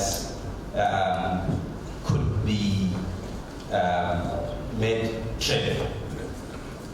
So because it became tradable, there was also a reduction in the interest rate. So I'm not sure whether that's what he's talking about, but obviously specific cases can be addressed, or specific groups of cases can be addressed. Thank you, Mike, and thank you, Deputy Governor. He's here, so you can question him further, yeah, during lunch. Right, Humphrey, just very briefly, your comment on that. Yeah, in order not to repeat what the Honourable Deputy Minister was saying on the debt sustainability issue, I just want to add a few things. The first is I agree that African governments are becoming smarter. Perhaps mistakes have been made in the past. Perhaps the nature of those loans, sometimes you're giving 40-year facility at 0.5%. You really don't know what to do with it. You probably could just use it to pay salary. So you borrow for a current expenditure. You are not increasing the productive base. So if you borrow for the purposes of increasing the productive base, then you will have the capacity to repay those loans. So those are they're becoming smart. So what we see these days is that government, instead of borrowing on their own balance sheets, instead of, burdening the fiscals, they will set up an SPV. They've started commercializing borrowing in that sense. So they set up an SPV to borrow, put in equity if required, put in guarantees if necessary, bring in private sector players, operate whatever it is on a commercial basis. Then that thing is able to repay. So that's what I'm seeing these days. But the debt sustainability issue is fine. But in terms of whether Africa has one voice, I think, and it wasn't the public domain. I think on the sidelines of the African Development Bank annual meetings in Nairobi, an association of African DFIs attempted to form what we call the Nairobi Club, in line with the Paris Club. And the purpose of that Nairobi Club was effectively to make Africa to speak with one voice. First, to protect African DFIs. Second, to have one voice speaking in terms of Africa's debt. Because, of course, you and I know what they call a perception premium. Is debt to Africa always attracts premium in terms of rates. To therefore, even for similarly rated countries or similarly rated institutions, because of that perception that it is Africa. So this association of multilateral FIs are now focusing on this. So they are now finalizing their governance structures. And I think with time, all of us will be aware of it. It's something that I take very seriously. Then she said whether AFCFTA will work. I see no reason why it wouldn't work. I mean, the main essence of capitalism is taking advantage of opportunities. I do not see any downside in the AFCFTA structure. It's all good or positive. I don't see why, if I'm able to sell beyond Zimbabwe and I'm competitive, I'm innovative, why wouldn't I take advantage of it? So it's taking time because they're still negotiating quite a few principles, rules of origin, conflict resolution issues, which goods will have a free, non-tariff barrier issues, etc. But like I said, next year we expect it to come fully on stream. And I think business owners should be ready to take advantage of that. Thank you. Right, please, big round of applause for that. Guys, you have to be ready. You really do. And for those of you who didn't put your hands up, which is 99% of the room, I suggest you go immediately and get a copy of the AFCFTA agreement. Look at the tariffs that are going to go down. I think the Competition and Tariff Commission have it on their website. They're the ones who are driving Zimbabwe's negotiations for the tariff. But the tariffs will soon be zero across most products. In fact, I think we've only got about 5 years left, if I'm not mistaken, on some of the more key products. But otherwise, you're going to, if you're not careful, you'll face stiff competition from imports. That's the bottom line. Yeah? If you're not careful, you'll be imported out of the market, guys. And then we can talk production all we want, because it won't matter. Because the products coming in will be cheaper than the products you can make here. So let's be prepared for that. Right, Tinashe, I'm going to ask you to ask the question for the Minister, your views, to elaborate your views on the need for the informal sector to formalize, and then your final comments, then I'll go from the Ambassador just for some final comments to wrap up. Thank you very much, Andy. I think those were very good interventions by the ministers, because it then gets us to think. And the whole purpose of having these discussions is actually for us to think. Because I think a lot of times policy lacks thinking. So the idea of formalizing the informal sector, are we not better off formalizing? And here, just to prove that I'm actually not a politician, but I'll go into the theory. And the theory I will use is Schumpeter, right? Businesses on their own would not formalize. We forget that, because of the 300, 400 years of industrialization, we almost think that it's inevitable that business want to formalize. No, the natural inclination is to informalize, is to have a cottage industry, is to sustain yourself, a little bit of profit, and from a consumptive perspective, that's okay.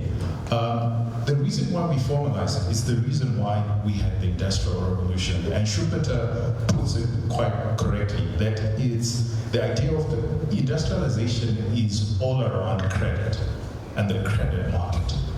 So if you don't have a credit market, there's no need to formalize. The only reason why you formalize is because you want to partake in the credit market or the capital markets. That's the way you can grow. And the only way you can grow is by tapping into the capital markets. Now, in Zimbabwe, if you can't tap into the capital markets, why would you formalize?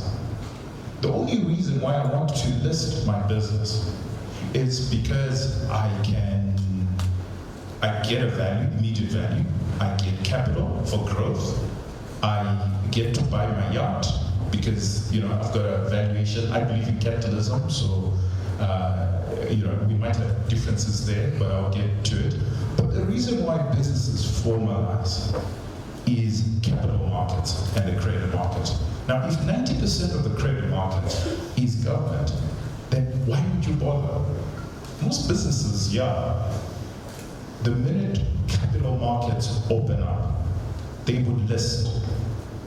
And because the listing requirements demand that you formalize, they would just go ahead with it. But if I go to my bank manager today, Citco, this is public information, they went to their banks, and they were asking for 5 million, it was approved, but they didn't get liquidity. Why would they continuously be listed? We know Netflix is delisting. Why are they delisting? Because they realize that from their own capital, friends and family, they can raise the capital. Why list? Why go through that onerous process of listing? And this is the critical thing, because now coming back to the informal sector, is that don't take it for granted that business want to formalize. No. The natural inclination is to actually not be formalized.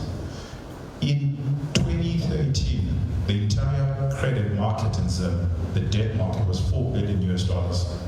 It's now about 1.5 to 1.2, 1.5 billion US. It's shrunk. This is 15 years later, 10 years later, it has shrunk. You could wind up. Okay, so some of the credit market, the capital markets, more and more businesses would formalize. So that's how we link. From a theoretical perspective, that's how we link. Then from the minister, deputy minister, my comment on the social net, I was actually sympathetic to you. Because I say cabinet, half of cabinet ministers are social services ministries. Now, if I had my way, they wouldn't be there. I'm a full-on capitalist, I wouldn't have them. But I'm saying I'm accepting that this is the reality of our country. Half of the ministries, because they really want to take care of the poor. Now, a poor government would then recognize that a lot of these poor people are earning less than $300. And because we're not supporting them from a safety net, just let them be. And I'm saying that's actually where we actually can agree from a socialist perspective and from a capitalist perspective. From a socialist perspective is so that people can sort out their own welfare because government is unable to sort out the welfare. So that's from a socialist perspective. From a capitalist perspective, I'm just saying, well, then these people can actually earn. And that's my... Thank you for that. All right, the minister's not here. I'm sure he would have sort of given an answer, a question back, I think. Ambassador, would you like just a quick minute just for your final thoughts, please? Thank you very much. I think this has been a most enlightening, panel. What I would like to emphasize at this stage is, from Turkiye's perspective, we are ready to cooperate, enhance our relations as equal partners. Our bilateral trade reflects that. We are almost half off with import-export, which we saw a 30% increase from 2023 to 2020, from 2022 to 2023. And taking up from Honorable Minister Muvira's remarks, I would like to emphasize we are partners. We would like to be partners in prosperity, and we pursue mutually beneficial outcomes. Turkey's foreign trade is more than 600 billion for that to tap into Zimbabwe, and again, bilaterally. I'd just like to thank you for all my help and all the views and questions. Thank you. Thank you. Please give the ambassador a big round of applause. Benjamin, final words, sir. Thank you, Andy. It's been a pleasure to be here. Thank you, Chris and Tapua and everyone. Thank you, Deputy Minister, for the responses. I just want to emphasize that the United States government has been here since day one. In April of 1980, we were your partners. We were partners with the Zimbabwean people. One of the highlights of my 19 years as a diplomat has been working with the private sector, trying to build trade rather than aid, and that's what we're here to do. We'd like to engage with everyone in this room on the problems that are on page 32 and look at the potential solutions that are on page 33 and see what we can do together. Thank you. Thank you, Benjamin. Of course, Thank you so much. I think maybe I'm just tempted to respond to Tinashe quickly and to say I'm very happy to engage in a debate about the need to formalize or not to formalize. I disagree with his notion of formalization. And to the ambassador of Turkey to offer her our country risk guarantee program. We developed a country risk guarantee which effectively insulates businessmen from political risk in our member countries. So if she wants to do more business here in Zimbabwe, we'll be willing to provide that country risk guarantees so that the businessmen from Turkey can just focus on the commercial side of the business and transfer the political risk to ourselves. And my final thoughts, I think one is to emphasize the need to mainstream this report. I love the report, I must be very honest. Government needs to take it very seriously. Last year, I think, from what I read, 25% perception that things were implemented, the recommendations were implemented. It's quite low. Government should try to increase that to 50%. And if there are areas where they disagree with the findings, they should proactively engage the business community to see whether there are misalignments in that sense. Then to encourage the businesses that in spite of all that, I'm a Nigerian and our economy is not particularly different, to be honest. Both from a currency perspective, from power situation, etc. But the business people in Nigeria have found a way to do their business irrespective of the expectations from the public sector. So if you are about to set up a new business, the cost of self-generating energy is the necessary part of the cost of setting up a business. So they need to look at how to manage the challenges that are identified in this report proactively without having to wait for government to fix everything. Thank you so much.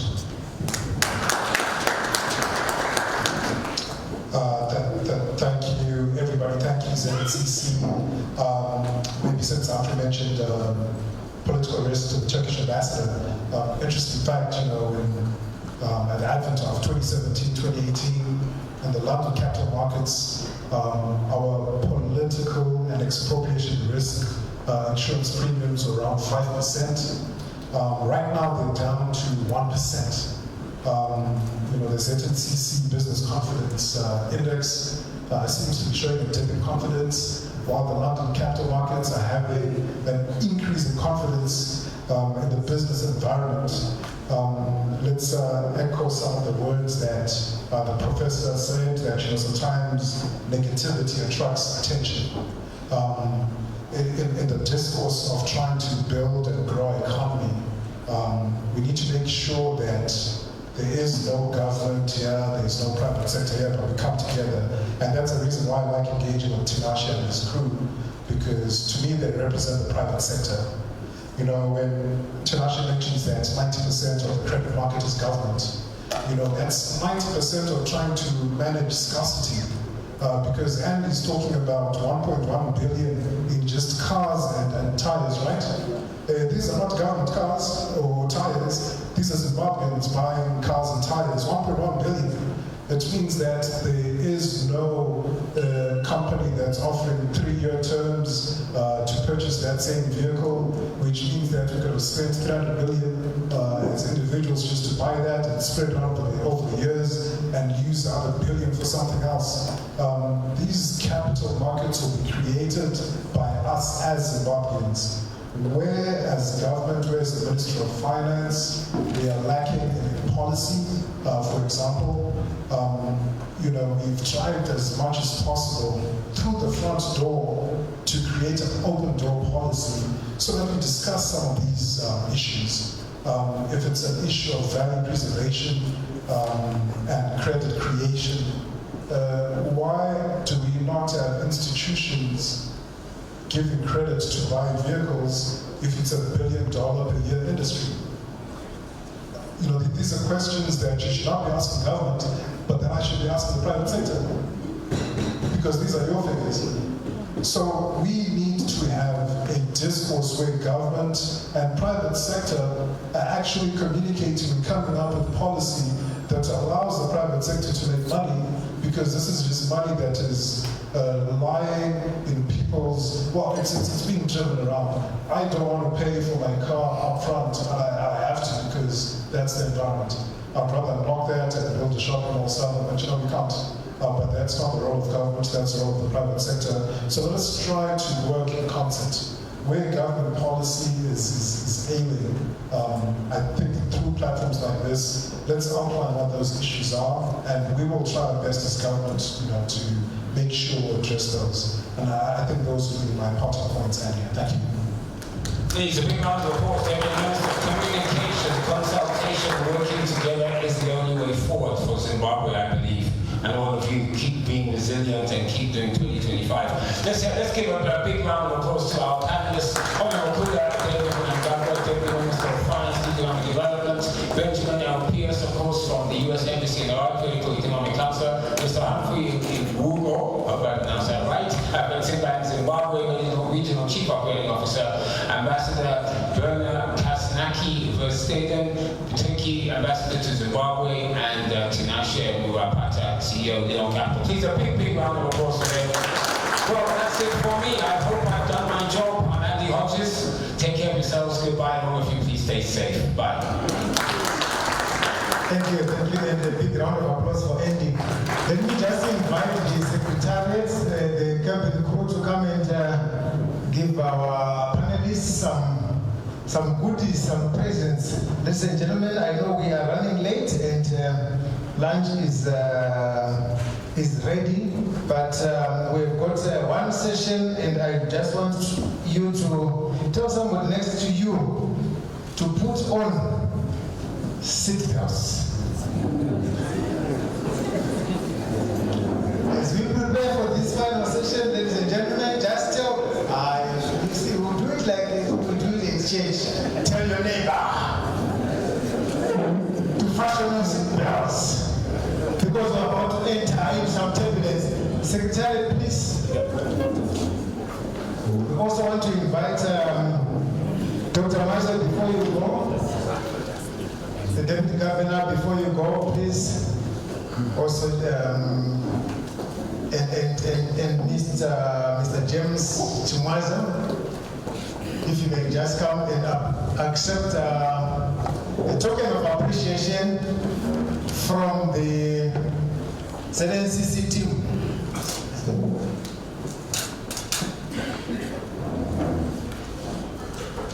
And somebody come and receive for the Minister Lovo, and also for Minister Murira, then Mr. James Chimwaza. Maybe let's invite the President to come and, okay.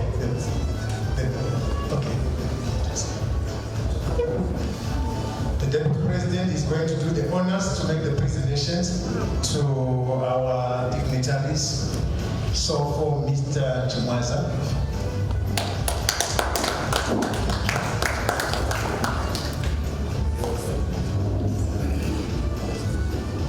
Also for Honorable Kuda Mnangagwa. Please move forward because the photos are part of our heritage.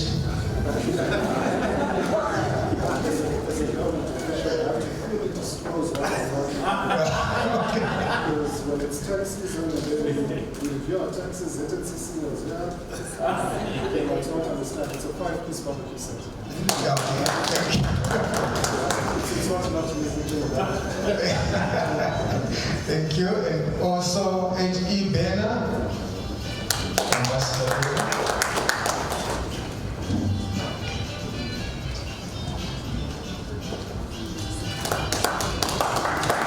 Also Dr. Innocent Martin.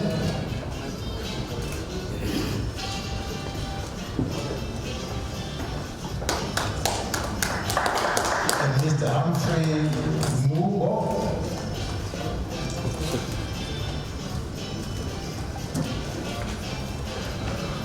And Mr. Benjamin Pierce.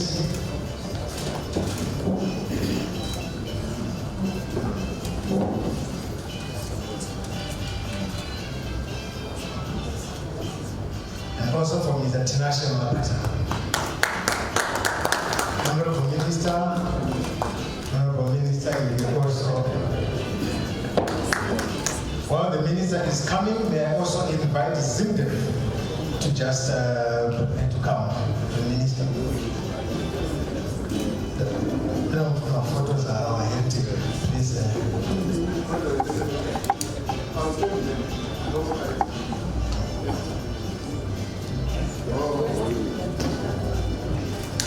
A big round of applause for our panelists, ladies and gentlemen. Thank you very much. Thank you.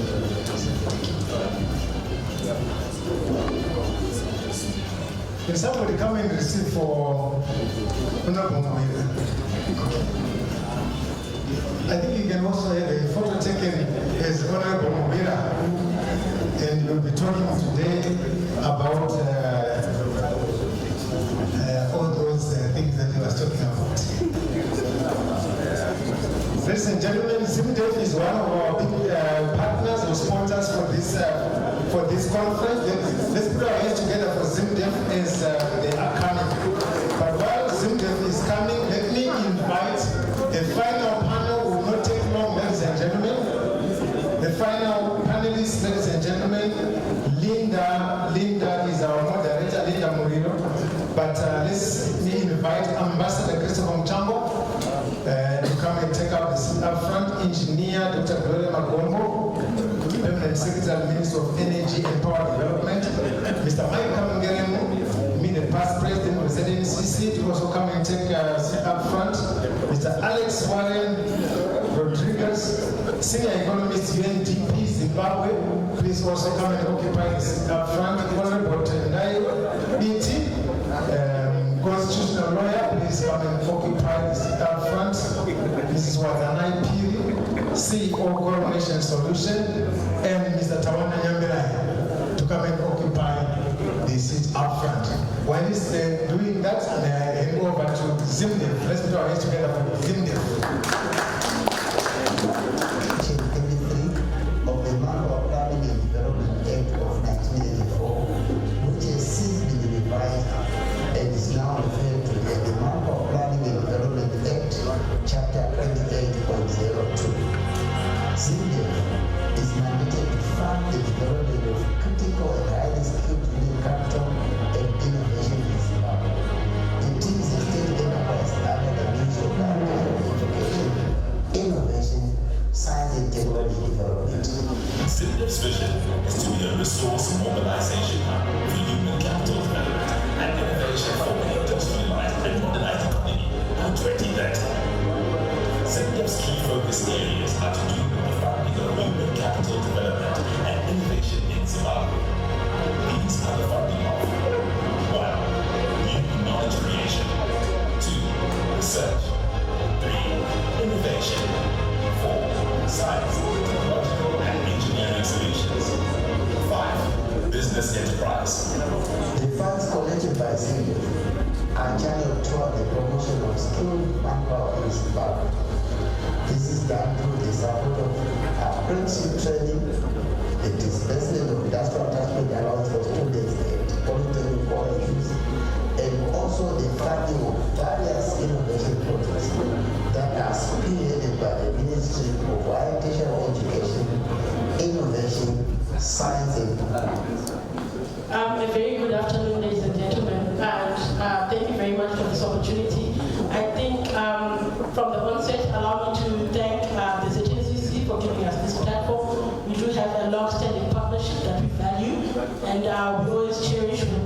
give us an opportunity to interact with their constituency, who are also our most important stakeholders at ZimDev.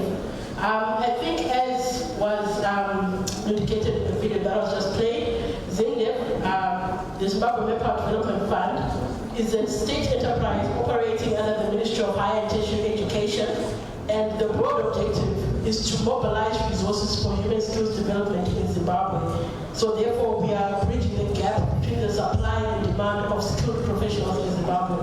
And just to say that the fund, the main contributions for the fund come from employers who are obliged to contribute monthly to the fund 1% of their wage bill. 1% of the gross wage bill of all employers should be remitted to the fund monthly.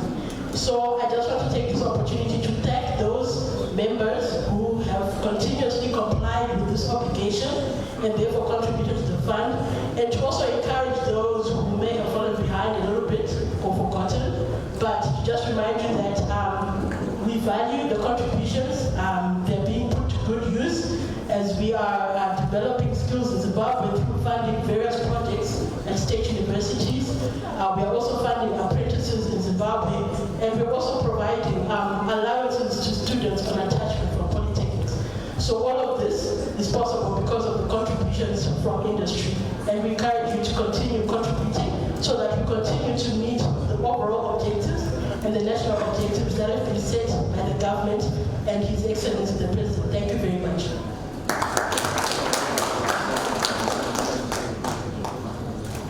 Thank you very much, Madam.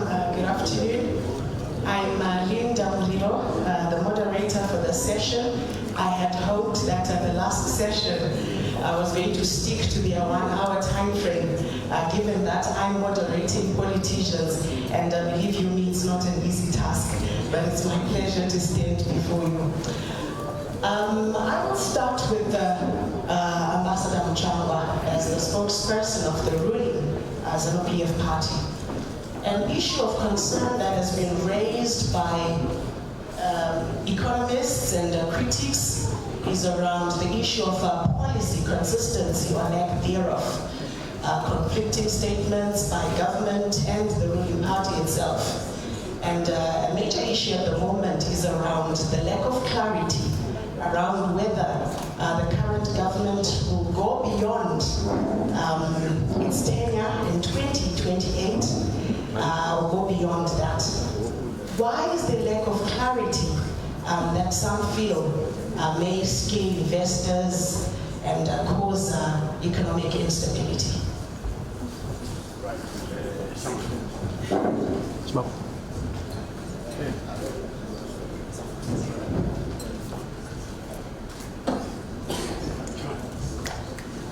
Hello. This issue is very topical, but I want to add some clarity to it. The Constitution of Zimbabwe is very clear. The President has 2 terms and he goes to 28. And the President has said, I wrote that Constitution. I am the one who put those clauses in that Constitution. And come 28, I leave office.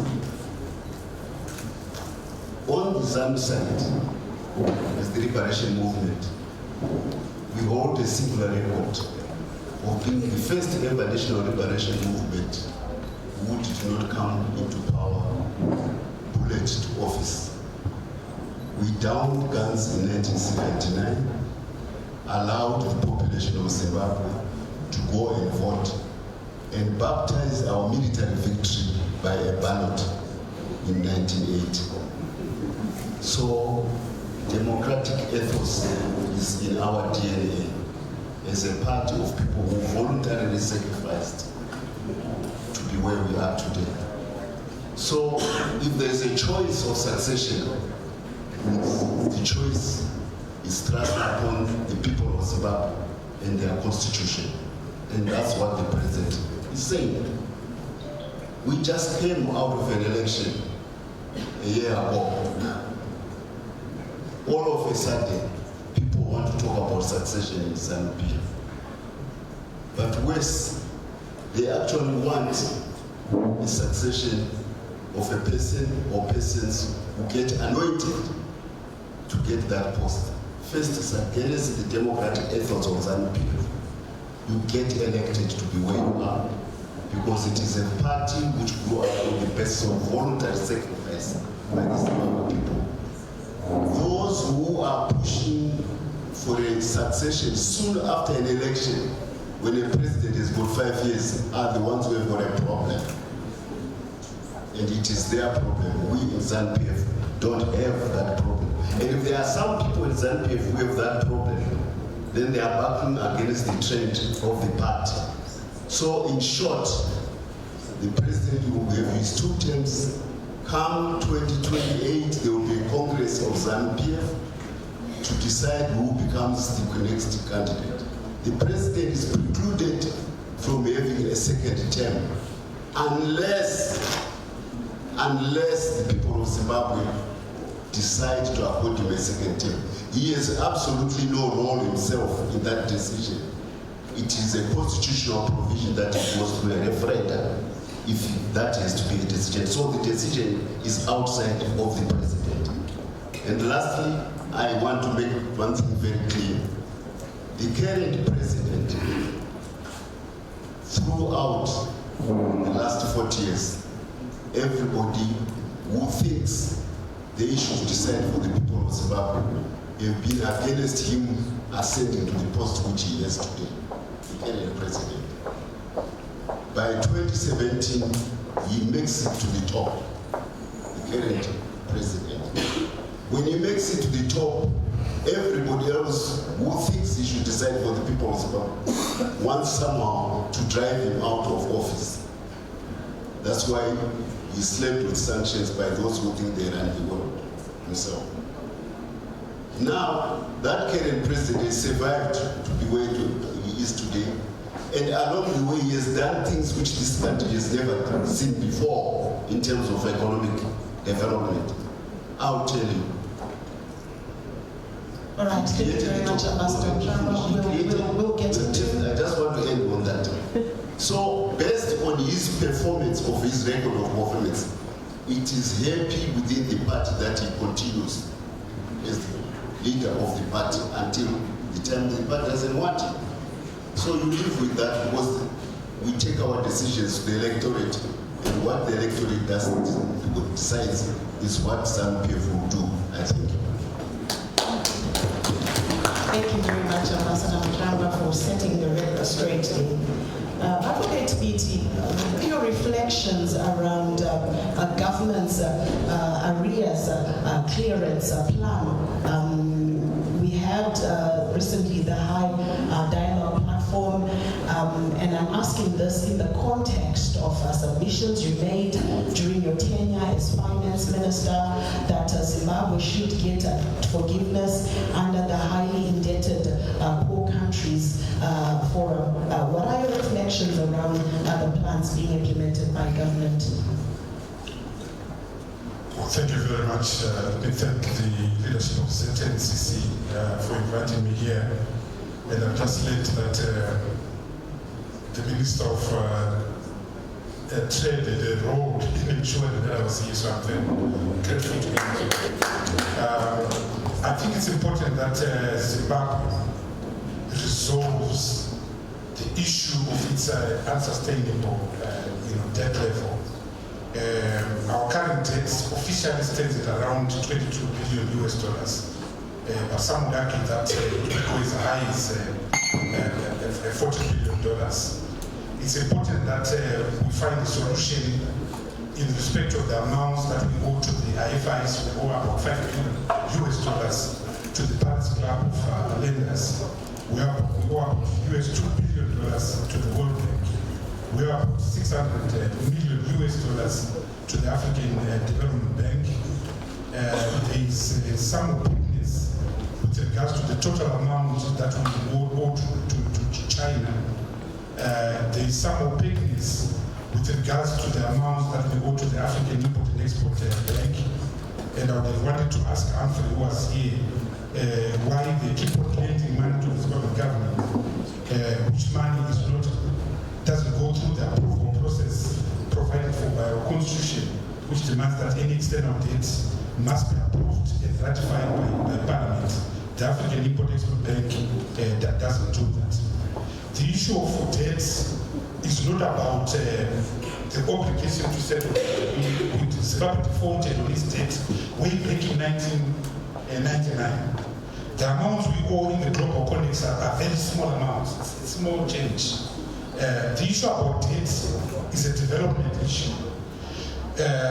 We cannot finance our own development. We need huge amounts of infrastructure resources that you'll find in Africa Development Bank, for instance.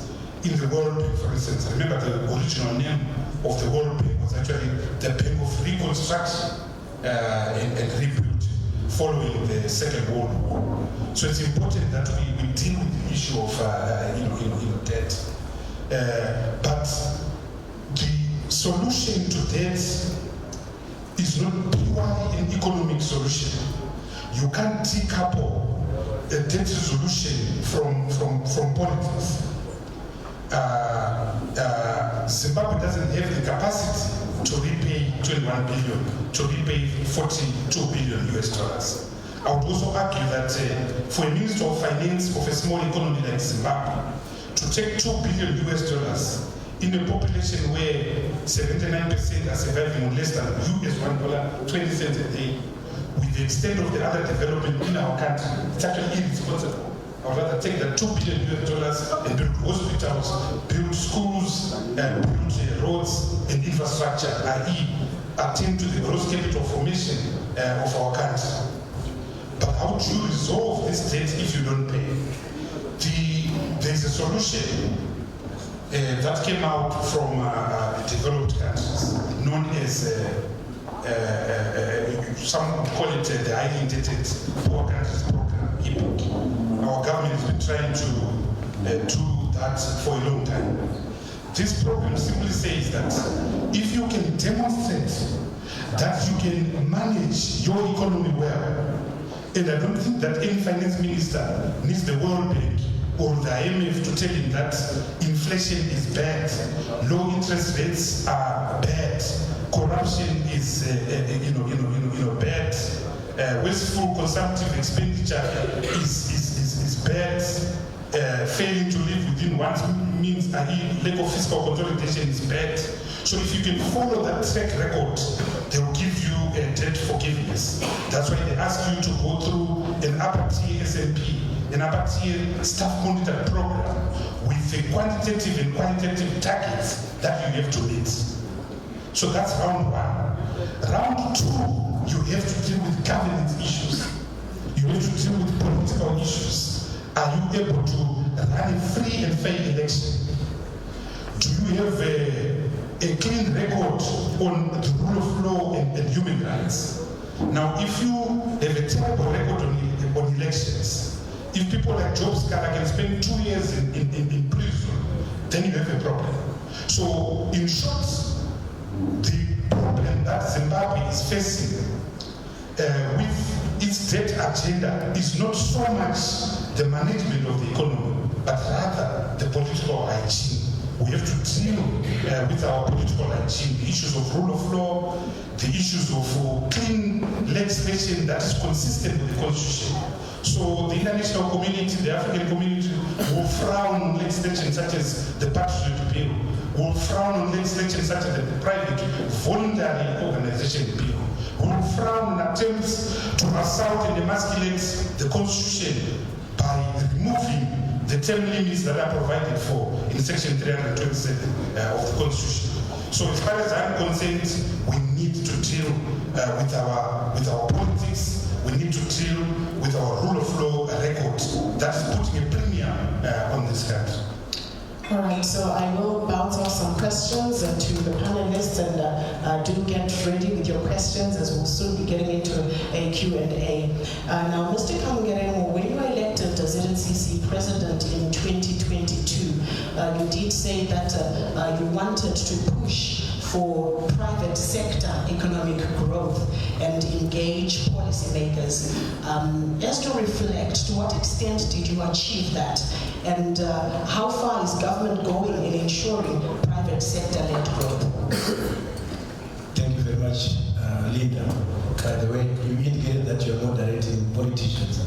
I'm not a politician. Yes, you're not. And to also add, I sat in between these two gentlemen on purpose. Thank you for that, Mr. President. What we've come to learn, particularly from previous panels, is that the panel is degenerated into a meeting tower bilateral affair. So as business, we always want to come in between, because what we want to do is what best serves the country and the population. In fact, in 2018, when the director of ceremonies of today, Mr. Macheka, was our president, we visited a certain embassy. And the ambassador there advised us that, look, you are business and your voice must be heard. Why can't you bring together the main political parties and get them to talk to each other? Because at the end of the day, what you need is a conducive environment for business. After that, we discussed amongst ourselves, and then we went to consult our elders, because we also have kinds of elders. And the advice that we got there was for us to just leave it and concentrate on business. The point that I'm trying to drive home is that for us as a country to move forward, what we need at some point is tolerance, where both parties are actually pulling in the same direction. I think we saw a bit of that during 2013, which brought out the Constitution. I'm commenting mainly because of where we are going, because I saw my brother here itching. Back to your question, ZNCC is the voice of business, and I should admit that the government has always been receptive. I think the reason why we have got the ministers here, and they have been here since morning, listening and also taking part, is because they listen to business. You realize that when we started this survey 4 years ago, I can tell you it was not that easy, because some people felt we were not supposed to do that. How can you have a survey with such a result? How would the minister receive it? That is how people took it there. But we proceeded. Right now, it has become an important document for policy making. And you can see from the findings, the ministers have gone through that. And indeed, they are listening. Still on that, Linda, there are also some questions which have been asked, mostly from our ministers. When we were in briefing, Professor Mubira asked us, who is stopping the private sector from setting up power plants, for example? He asked us there, we could not respond to that. And I want to respond to that now. I hope the message will get to him. He can open the survey on page 28. There are so many IPPs that are currently licensed, and they've got issues that they've put forward. So they are once that is resolved, they are willing to invest more. And then Honorable Love asked our CEO a question where you were saying, how does low demand impact the ease of doing business? Honorable, you know that when you have a market for a product, business becomes very easy. So what the members were saying, because of low demand, some are finding it difficult to continue doing business. Some of the matters have already been highlighted. For example, the effect of the sugar tax on those that are manufacturing hotels. It's an example of how they are affected. The cost went up, demand went down, and then business became very difficult. So generally, government has been listening. If you go to the report, you see the extent to which recommendations have been implemented. I think everything is there in the report. I don't need to repeat anything because the information is very clear. Thank you. I'll save the last for best, the only woman on the panel. But coming to you, Mr. Rodriguez, what in your view are some of the low-hanging initiatives that can be undertaken to bring relief to the masses? We've had the issue of the tax burden and all the challenges bedeviling the Zimbabwean economy, whilst government is working on major capital projects. Please pass the mic.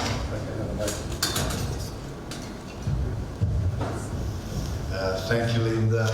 First, let me start by recognizing and appreciating the presence here of the Honourable Minister of Industry and Trade and Honourable Deputy Minister of Finance, Economic Development and Investment Promotion, and then the senior leadership of ZNCC.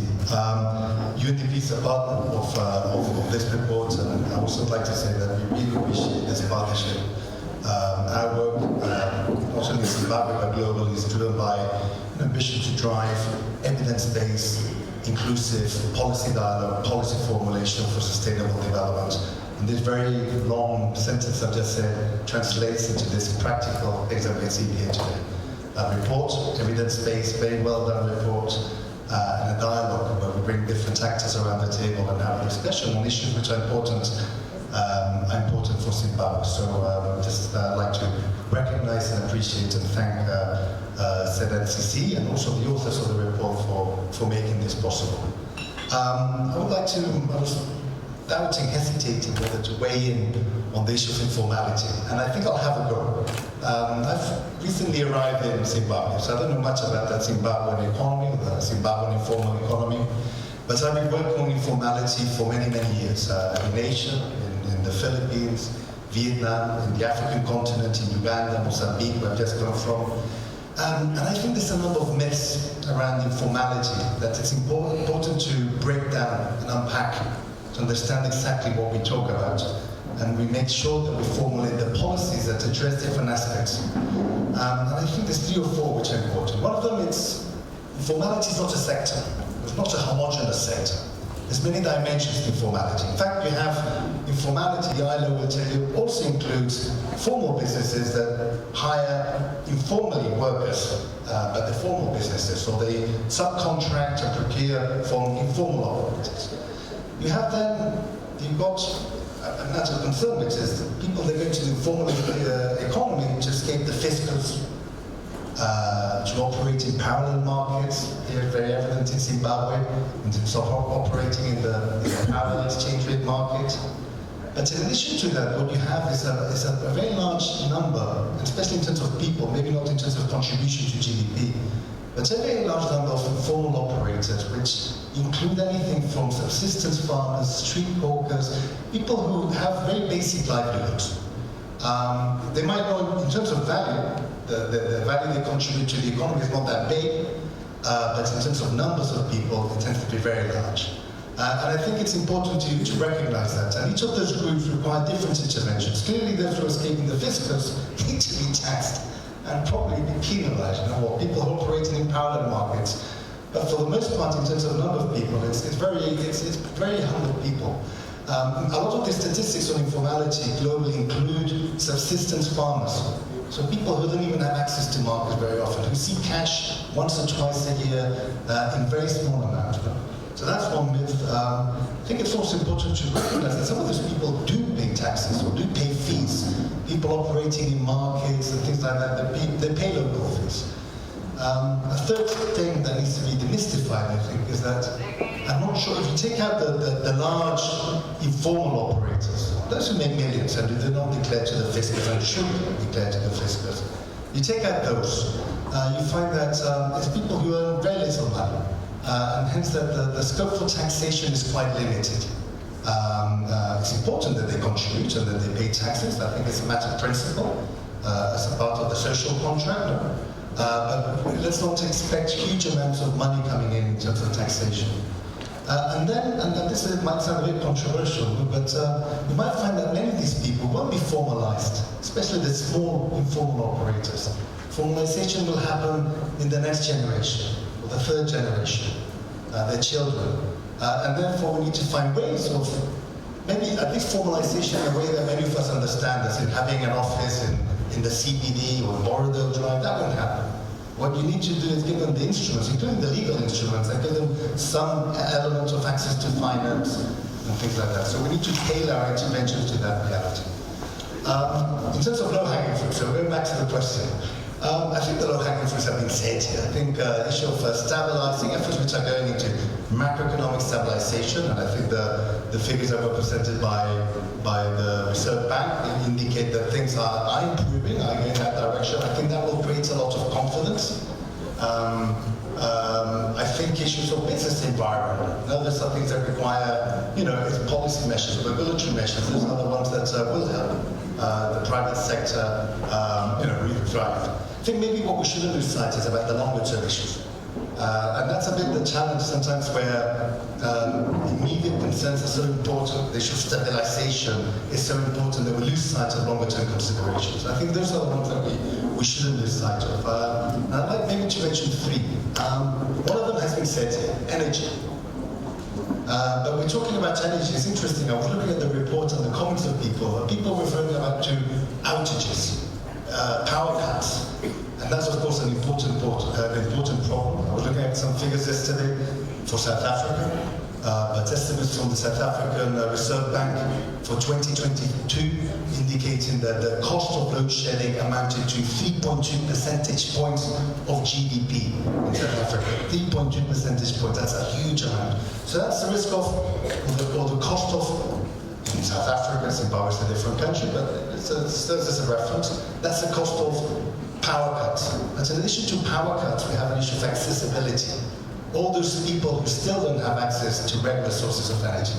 And I think that in Zimbabwe is still a challenge. I mean, I think we have around 50% of the population who have access to electricity, so that's, it's gone a big way. I was looking at figures, 20 years ago it was only 30%, so there has been a significant improvement.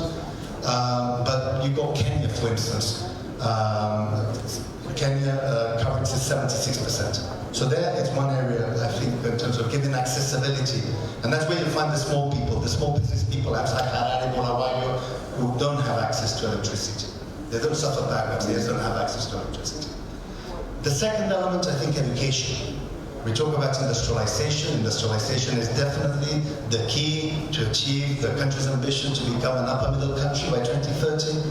But if you ask me, from my experience, and I've done quite a bit of research on this topic, the best industrial policy is education policy. We need to invest in education. You see that advanced economies are educated, highly educated economies, highly educated workforce, And it makes sense. I mean, you want to become a highly upper middle income country, you need to move up the value chain, and that means producing more sophisticated products, and that means having a skilled workforce. You want to attract foreign investors and you want them to add local content, and you need to have local people who are able to work in those local content, highly value-added activities. So education is a must.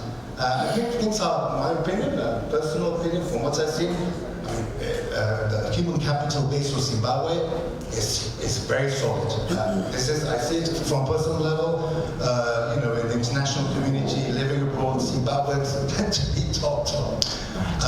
But just to say, I'm going to ask you just to mention two things. I think the creation of the Ministry of Skills Development, that's an important way forward, and I think also recognize the budget efforts which have been presented in the budget statement that was issued, I think, last week, with a budget allocation to education of 28% of the budget. I have to bring in Madam Wazanai, thank you very much. For so long. Thank you very much, Mr. Rodriguez. And Madam Wazanai, given the thrust that government is running with of engaging and re-engaging, not just on the regional and international forum, but even locally, where it's saying it's engaging local investors, the private sector. As a business leader, what advice would you give the Treasury boss if you were to have a one-on-one with the Minister of Finance or the mandatory authorities around steadying the economic ship and ushering economic prosperity? Thank you, Linda.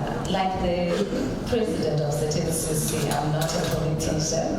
I'm a management consultant. Not that there's anything wrong with anyone becoming a politician, but I'm just not one. In my space,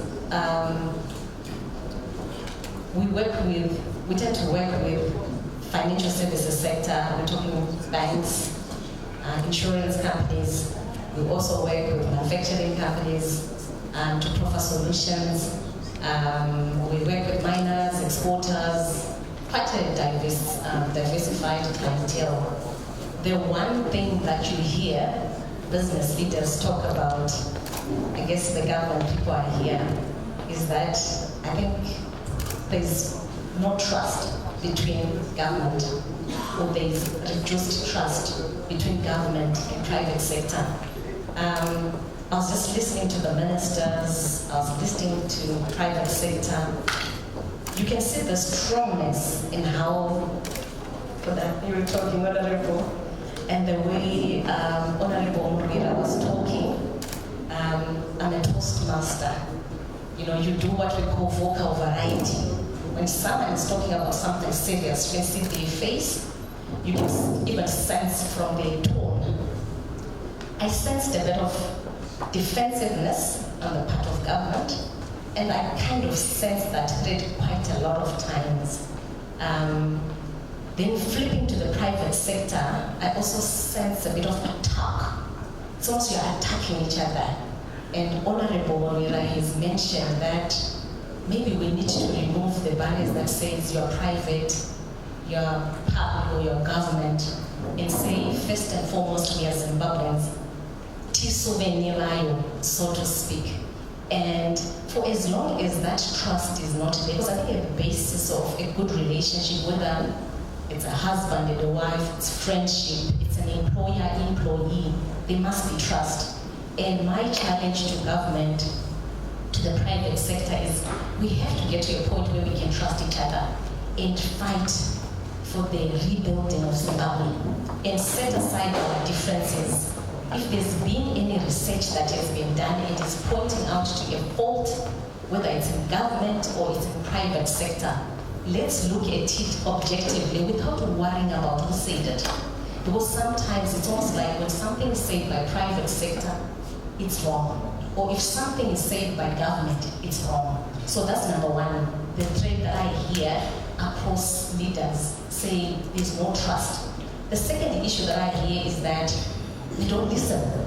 So again, being a Toastmaster, I always say, how did you speak to the other party? It could be a question of the way we are speaking and talking to each other. Are we talking at each other, or we are discussing? And I think we need to mature as Zimbabweans and start talking to each other for rebuilding our nation. Talk is cheap unless we can follow with the actions.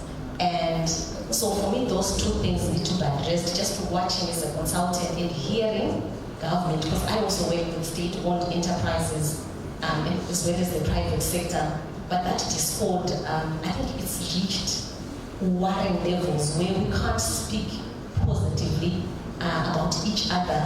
I guess, not being a politician, I don't know what it entails to be a politician, but it's almost like we're attacking each other, left, right, and center, punching each other to see who punches, who gives the biggest punch. These are just my views. So that trust, communication, and having that Ubuntu and saying we are Zimbabweans first and foremost, we have to build our country. No one is going to build the country for us.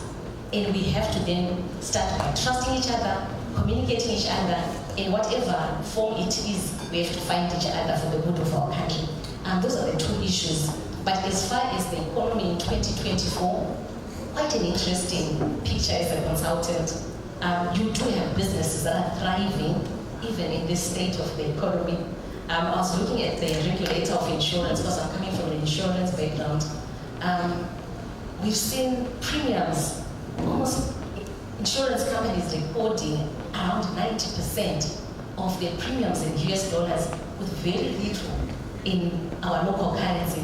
Testament to the fact that I think there's a lot of USD in the economy and people are wanting to make sure that they're covered. When you also look at the manufacturing, there's a bit of distress again when we're talking to them. They can't find cheap money. They are wanting structures. But as consultants, when we then go out and are trying to look for money, the questions that you get asked, you can't answer them sometimes. Confidence, they're saying the rule of law, they are asking whether they will get their money back. So that conversation ought to continue so that we can rebuild our country. Those will be my submissions, Linda. Thank you. Thank you very much. So now, in the interest of time, we'll do just one round, and I'll ask the panelists to stick to exactly 2 minutes in giving their responses so that we can open the floor for questions. And I'm coming back to you, Ambassador Mnangagwa. As the ruling party, do you have sincere, no-holds-barred discussions around policy issues? And what do you think needs to be done to bring relief to the millions of supporters that ZANU-PF has? What does central government need to do to address some of the policy missteps and issues that are affecting the country? You've got 2 minutes. Thank you very much. Well, I've been addressed as a politician. I want to make it very clear. I only moonlight as a politician. I am a businessman. And behind my credentials, which exactly is what is my relationship with the president, has been some of the biggest investment projects which have saved this country. You remember I was in China's ambassador in the Look East policy. Tobacco is big. That was me and the Kenyan president reforming the financing of agriculture to make it possible for 128,000 families every year to contribute $800 million to the fiscus every year since 2007 and grow. That is ZANU-PF catering for the masses. In 2016, I went into cabinet. You will remember, all of you, that gold diggers were illegal. A decision was made to allow SME gold mining. Today, it's a $3 billion industry. There is no startup in Silicon Valley which has performed as Zimbabwe's SME gold sector. That's why we have the zinc today. In 2012, I started working with the Kenyan president on the steel ecosystem of Zimbabwe. Together, we snared the biggest company in the world doing steel, Fortune 500, number 250. It's in Zimbabwe. It has started with chrome. It is now exporting $200 million of coke and coal from Nwungo to South Africa, to ArcelorMittal South Africa. Final step, it is at Manise. The steel plant at Manise, nothing in Europe compares to what we have in Europe. And this is an expert from the Germans who come from Dortmund, which is the home of Zimbabwe steel. Steel is to human beings what food is, and steel is to nations what food is to human beings. And Zimbabwe now is a world-class steel plant, and no country in the world should produce steel cheaper than Zimbabwe, because all the elements which make steel are within 400 kilometers of each other, better than China, which takes 12,000 kilometers from Brazil. The president has seen to it that we now have a steel ecosystem. Fasten your seat belts. That's a game changer on a scale unheard of in the world. And incidentally, what happened in Manise was built by young people who was talking for human skills. The Chinese only came to supervise. The world was done by Zimbabweans, young people, who should actually be merited with the awards. All right. The logistics chain, which is going to cater for the exports of steel to Mozambique, are going to create something like a $10 billion economy. We have a railway line which is going to from Manise to Bayer, and a new port at Manise at Bayer. 200,000 tons. This is important. Wait, this is important because you would ask it for politics, but the president is not focused on politics. He is focused on fundamental sinews of this economy. Zimbabwe will be number one. South Africa is running under the threat of our steel plant. We're going places where somebody is talking about human rights and all the other dandruff, which we're hearing earlier on. I thank you. Thank you very much. You did 3 minutes, so it means I'll ask all the panelists in the spirit of fitness to do their 3 minutes. Advocate BT, I know you'd like to respond to that, but before you do, you'll respond later. Could you please, in 3 minutes, strictly 3 minutes, comment on your repeated call to dollarize the economy, given that government and industry says it will make business uncompetitive, and the government saying that it would not be able to influence fiscal and monetary policy? Well, I just want to say one thing about Manise.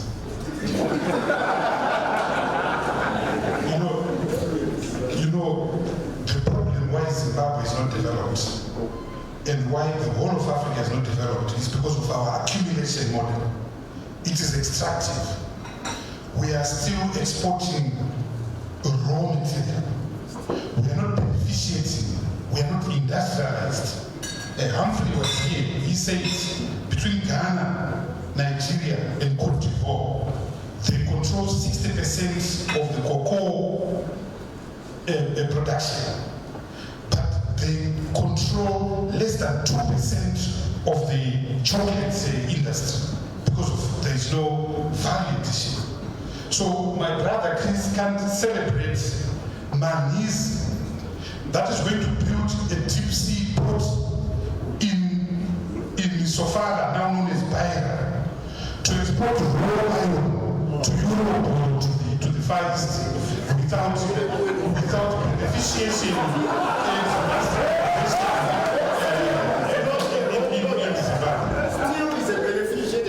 So they're going to construct a pipeline from Maniz to Beira that's going to take raw iron ore into the ocean, into Maniz. So with this model, if you wake up Cecil John Ross today, if you wake up Cecil John Ross today,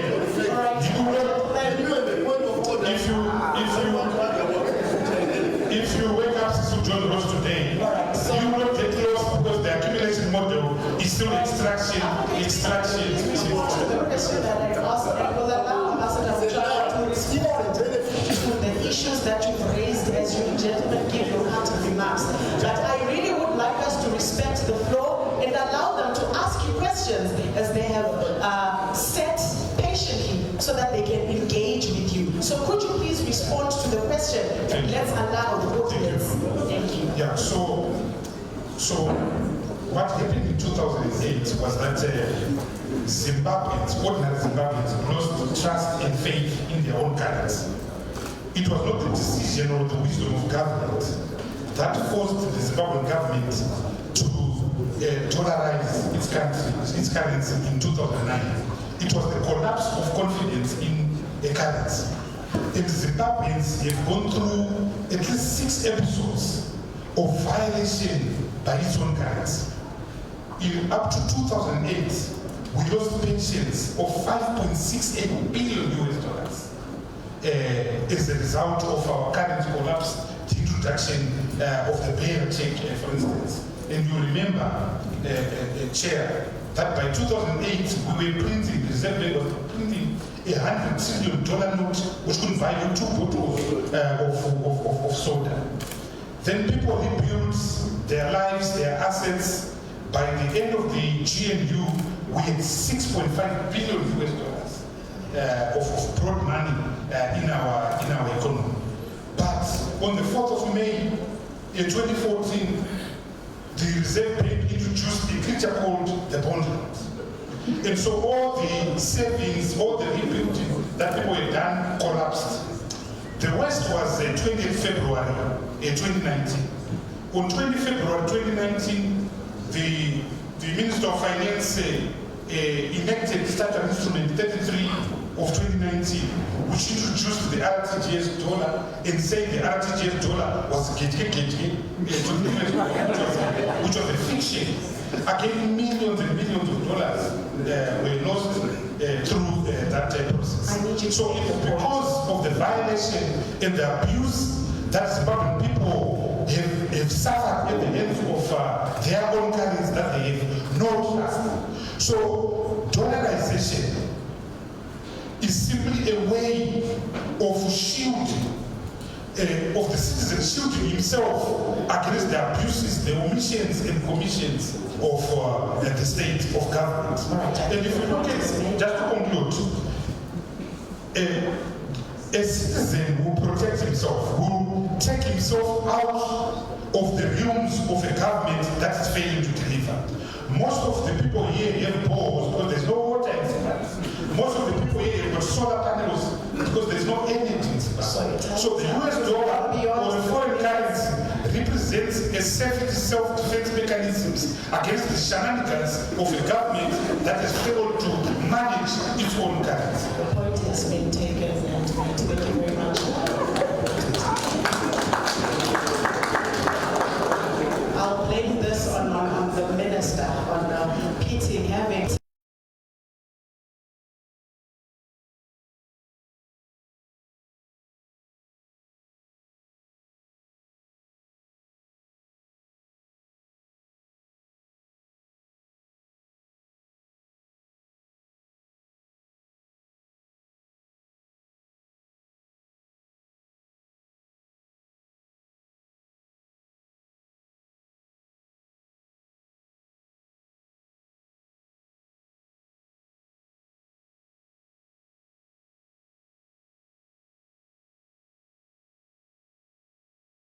we are to fund the project, what we need is certainty that we'll get a return out of that. That's the only way that we can then fund long-term public expenditure. I think we've raised it as the Chamber of Commerce before, that the current model of using cash to finance projects is not sustainable. We need long-term bonds. But for those long-term bonds to be there and for us to participate, we need to be assured that our money is safe and we'll get a return in the long term. Linda, as I answer that also, allow me to share with members a dream that I had yesterday. I was actually watching Chelsea play, and then I just fell asleep. It was a dream on a long-term vision for Zimbabwe. Yes, we have got Vision 2030, which is very fine and 6 years away. We actually then need